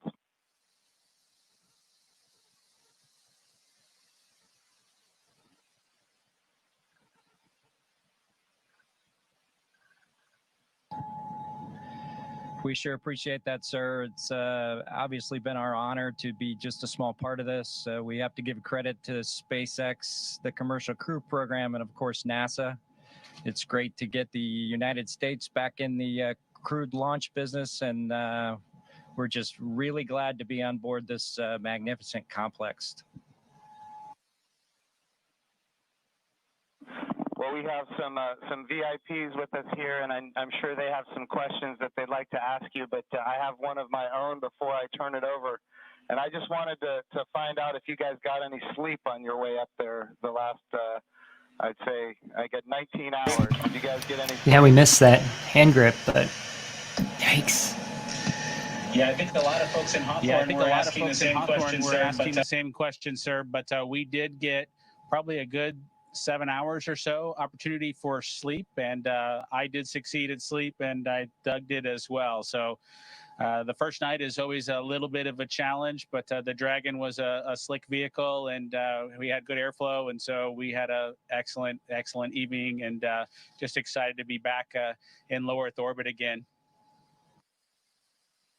Amazing. Well, one of the people that is here with us today is Senator Ted Cruz, and of course he's a huge advocate of America's space program. And he's been, somebody who has helped us so much as we transition from one administration to the next administration. And the reason missions like this can have success is because of continuity of purpose. And Senator Ted Cruz was a leader on a bill called the the NASA Transition Authorization Act. And because of that, we have had a lot of political support, and we're very grateful for his leadership. Senator Cruz, would you like to say a few words?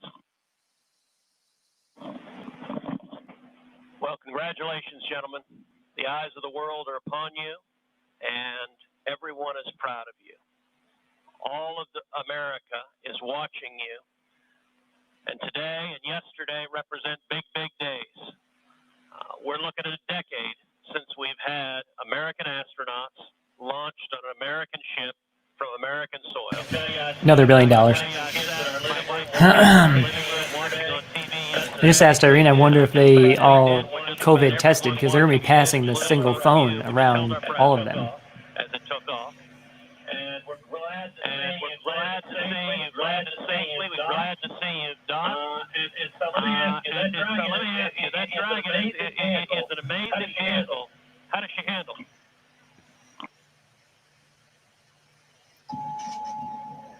It flew just like it was supposed to. Just like it was supposed to. We had a couple of opportunities. We had a couple of opportunities to take it out for a spin, so to speak. Once after we got into orbit last night, and again today, about 20 minutes before we docked. And my compliments to the folks back at Hawthorne and SpaceX for how well it flew. It is exactly like the simulator, and we couldn't be happier about the performance of the vehicle.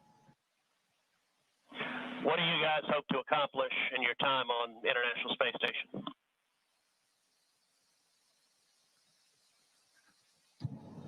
Well, while we're on board the space station, of course, with the new spacecraft, we do hope to put her through her paces. And so the good ship Endeavour is going to get a lot of checkout over the next week or two here. And hopefully we'll be able to declare her operational. And Doug and I will be able to take some burden off of Chris and his crewmates, Ivan and Anatoly, so that we can keep the space station operating at its peak possibilities. So we're looking forward to contributing any way that we can. And like I said, trying to keep space station as productive as possible. Yeah, Fun Fiero, it's actually the, these guys are definitely in quarantine for 3 weeks, and the space station guys are perma-quarantine up there.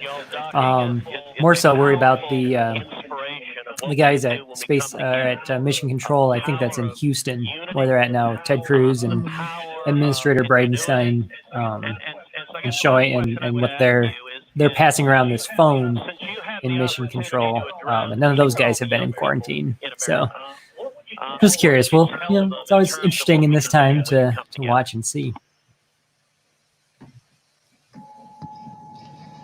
That's a great question. 9 years ago, just about exactly 9 years ago, we docked with Atlantis on STS-135, the last flight of the space shuttle program, a 30-year program. And folks at SpaceX, folks at NASA, the Commercial Crew Program put their heads together and worked diligently year after year, making sacrifices, working hard. And then 9 years later, American launch capability was restored.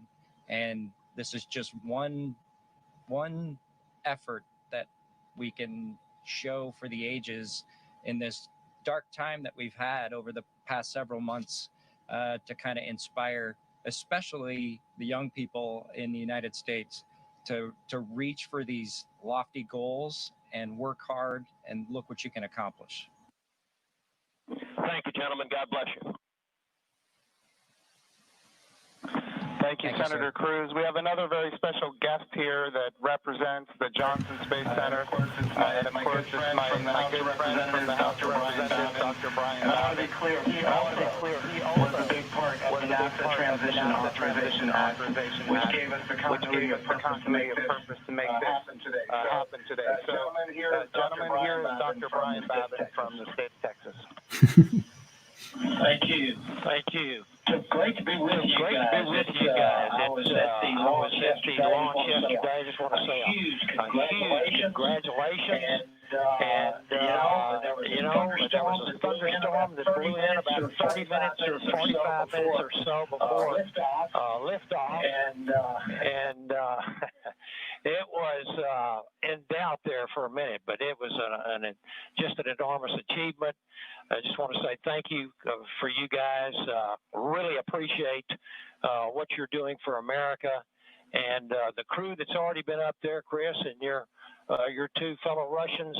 To give you a great big thank you as well. I have a son who was a Navy SEAL, and I want to thank you for your service there too, Chris.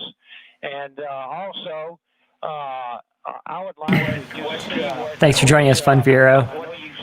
I know you said that the craft, the Dragon, handled very well. But I want to see how it compares with the space shuttle. If one of you would address that, I would appreciate it. Well, thank you, sir. It certainly has been a long endeavor for us and our namesake spacecraft. We're proud to have her on board the International Space Station after all that the teams around the country and across America have done to get us here today. As far as a comparison with the space shuttle, both Doug and I took a few minutes while we were accomplishing the approach and docking to, in our spare time, talk a little bit about it. We were surprised a little bit at how smooth things were off the pad. The space shuttle is a pretty rough ride heading into orbit with the solid rocket boosters. And our expectation was, as we continued with the flight into second stage, that things would basically get a lot smoother than the space shuttle did. But Dragon was huffing and puffing all the way into orbit, and we were definitely driving or riding a Dragon all the way up. And so it was not quite the same ride, the smooth ride, as the space shuttle was up to MECO. A little bit less G's, but a little bit more alive is probably the best way I would describe it. Anything else, Doug? No? Sounds good. Bob, what is MECO?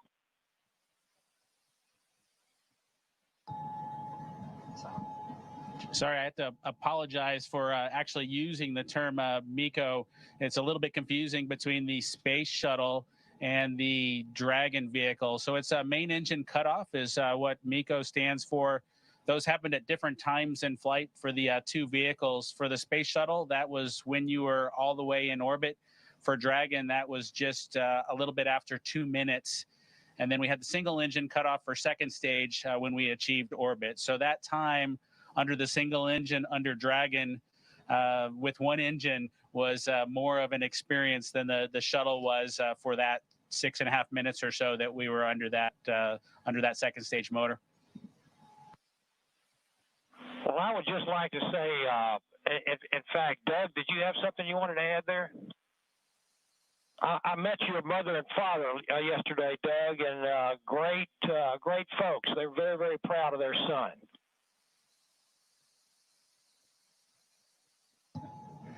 Yeah, that's pretty cool.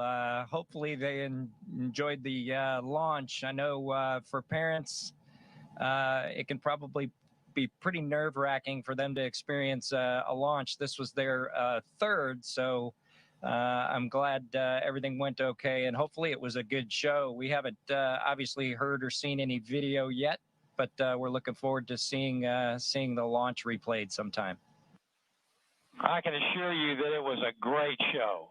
It was one of the treats of my lifetime, I would have to say, and many other folks that were sitting there looking all across the country and even the world. And I can tell you, as Senator Cruz said, we've gone through some really, really rough times over the last few days. and to have that successful launch. You know, the public-private partnership between NASA and SpaceX, and you guys being so well trained and having it go off without a hitch was a tremendous blessing for our country. And I can't tell you how many emails and communications I've gotten from people that who were so disturbed by what's been going on, transpiring around the country, to have the great news and the wonderful liftoff and everything going without a hitch. So I just want to say God bless both of you. Thank you so very much. Bless the rest of you folks up there as well. We thank our Russian partners. And thank you, Chris. Y'all are all in our prayers, and we're looking forward to seeing you successfully complete your mission and back on safely on Earth. God bless.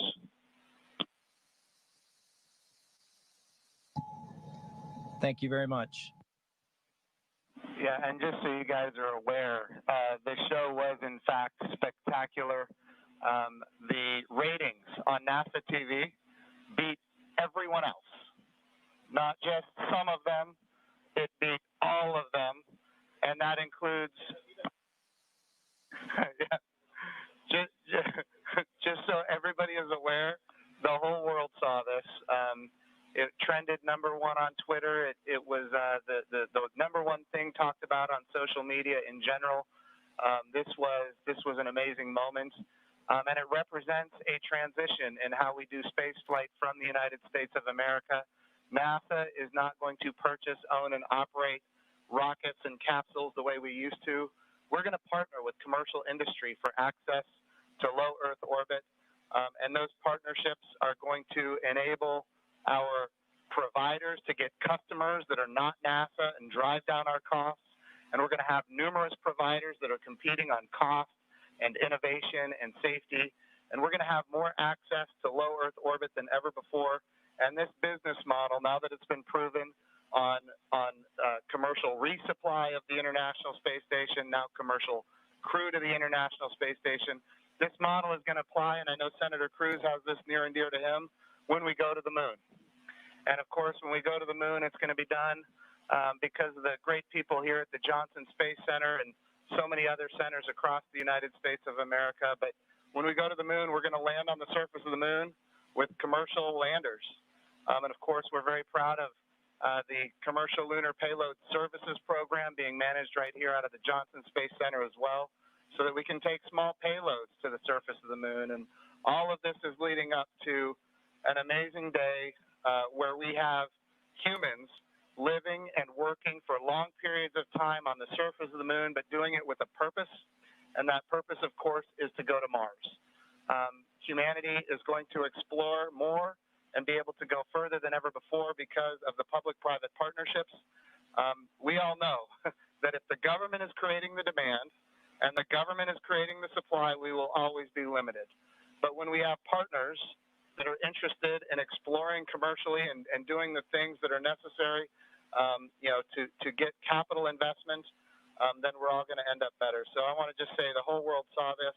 This is a new era in human space flight, and we are so grateful for the service of not just our 2 astronauts that embarked on this mission, but the 100,000 plus people that participate in it, in this mission, everything from the suppliers to the main contractors, to the NASA team, the SpaceX team. What an amazing day for our country and, in fact, for the world. I'm going to turn it over for a second to my deputy, Jim Morehard, who's been a great deputy at NASA.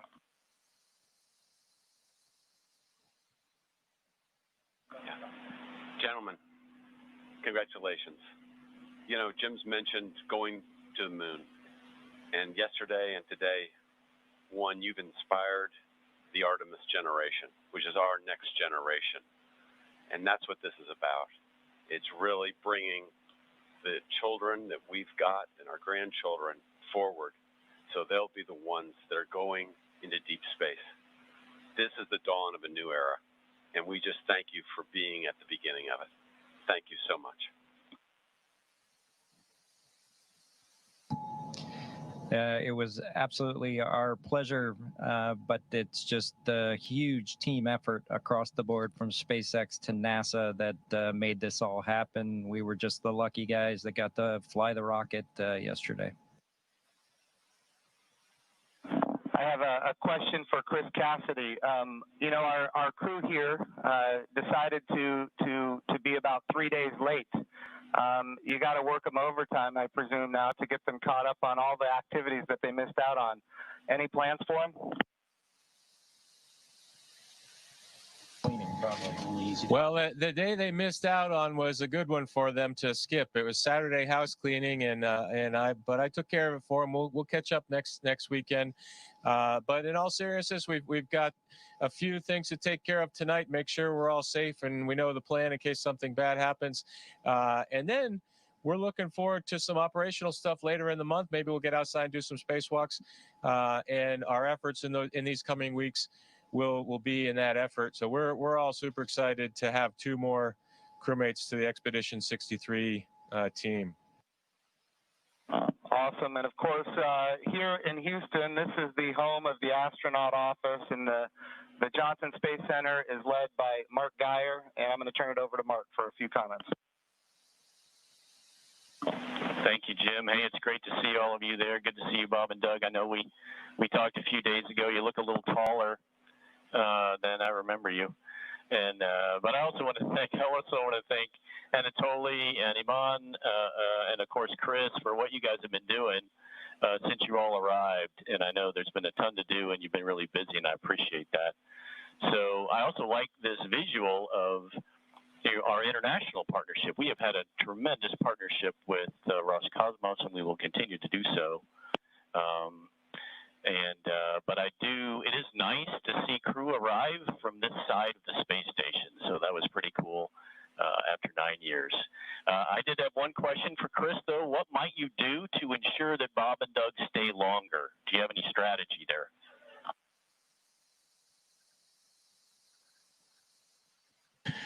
Well, we'll slow down the rate of which I'm eating food, and maybe we can stretch out our consumables a little bit. But that's a great question. We'll have to come up with some conniving scheme here in the next few days.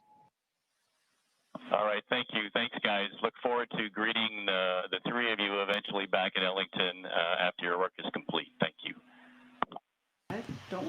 Thanks for joining us today, Kevin. And of course, Mark Geyer has an amazing deputy, Vanessa Weiss, if you'd like to come and say a few words. Thank you, Jim. Hi, guys. You look really good. I just want to say on behalf of everybody here, we just want to thank you. It was an amazing launch, and we love seeing the docking. You guys all look really good. Just thank you for all that you're doing, and we can't wait for you to return, but not too soon. Station wants you to get a lot of work done, so looking forward to all of that. But thank you, and God bless. Thank you, Vanessa. We appreciate that. All right, we also have with us Steve Jerzik, who is the Associate Administrator for the agency. For people who don't know what that is. So hopefully this leaves the audio going. They're just a lot of talking heads, you guys know. Talking heads are not our favorite thing. I'm going to load up this video while we listen in the background, and this is... Oh, I didn't make sure I checked the box. Hold on. Okay, it looks like it's going to. So, video yesterday of Wally and I watching the launch. Ooh, that's loud. That's so loud. Look at that, buddy!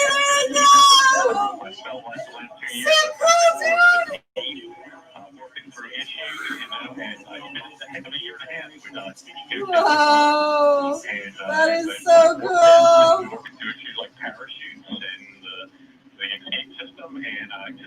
Wow. Wally, can you believe it? Look at that.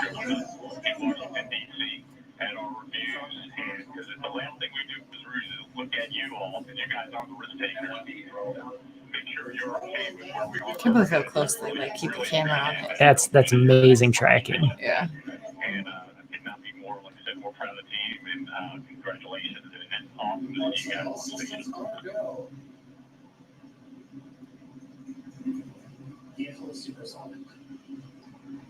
Well, thank you, sir. We're just proud to be a part of the team that got to bring spaceflight back to the Florida coast. I appreciated the comment earlier that it was nice to see a vehicle come to the forward portion of the space station, but I'll tell you what, that's the only way Doug and I know how to do it. So thanks to the team for providing it to happen our way. We appreciate that. Well, Bob and Doug, just so you're aware, I'm being given the wrap signal. Doug, did you have time to wrap before we wrap it up here? Oh, no, sir. We're just happy to be here, and Chris is going to put us to work, and hopefully we will fit in and not mess too many things up. I have no doubt that you guys are going to do amazing work. I just want you to know the president came to the launch and the vice president came to the launch. About half the cabinet was at the launch. We had members of Congress and members of the Senate from both sides of the aisle. And this was an amazing moment of unity for the nation. It was an amazing moment for the whole world to look up. In the midst of the coronavirus pandemic and some other challenges, we were able to have this very, very special moment where we could all look at the future and say that things are going to be brighter tomorrow than they are today. And you and the NASA team and the SpaceX team gave us that opportunity, and for that we are so, so grateful. I would also be remiss as the NASA administrator if I didn't promote what comes next. And of course, this is the beginning. We are now launching to low Earth orbit again, but we will soon be going to the moon. We will be going to the moon sustainably with commercial partners and international partners. We're going to use the resources of the moon to learn how to live and work for long periods of time. Ultimately, we're going to take all of that knowledge and we're going to go to Mars.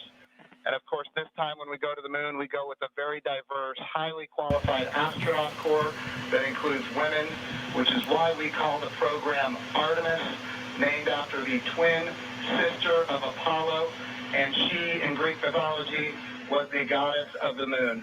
This is the beginning. There is so much more to come. And I'm glad that our representatives of the Johnson Space Center are here because we're going to be asking them to fund this project. and what an amazing day that you guys have given us. So thank you for not just me and the people here, but from the United States of America and people all around the world. I'm more popular on Twitter than I've ever been. It's because of you guys. Thank you.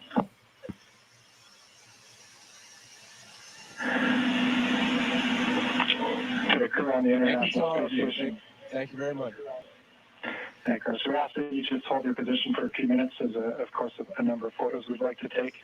And then a quick note for those down here in the room to Senator Cruz, Congressman Bobbin, Administrator Bridenstine, Director Geyer, and all of our distinguished visitors. Thank you for your participation in today's historic event, and thank you for the leadership that has enabled it.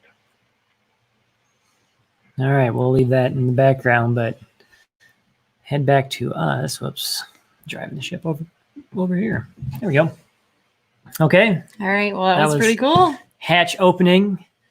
You missed the fun at the beginning, but loads of entertainment by all. I'll go back and show you the comment from. No, where's it at? Never really. Oh yeah, here it is from the Flept. There we go. That was when they joined the broadcast, and there you go. So well, I beat them at least. You beat them at least, yeah. It's it's 11:52 here, and so at 12:30 there, yeah, you're in good shape. Yeah. But thank you all for watching. If you made it to this far, we appreciate that. Definitely make sure you watch some of the replays of all of this. Yeah. Go check out some of the fun things I showed you as we went along and filled those gaps of air. And beyond that, thank you all for watching. This is signing off. Yeah, this is the wonderful world of Walter. We love you just the way you are. Bye. That concludes our event. countdown to 20 continuous years of humans living and working on the International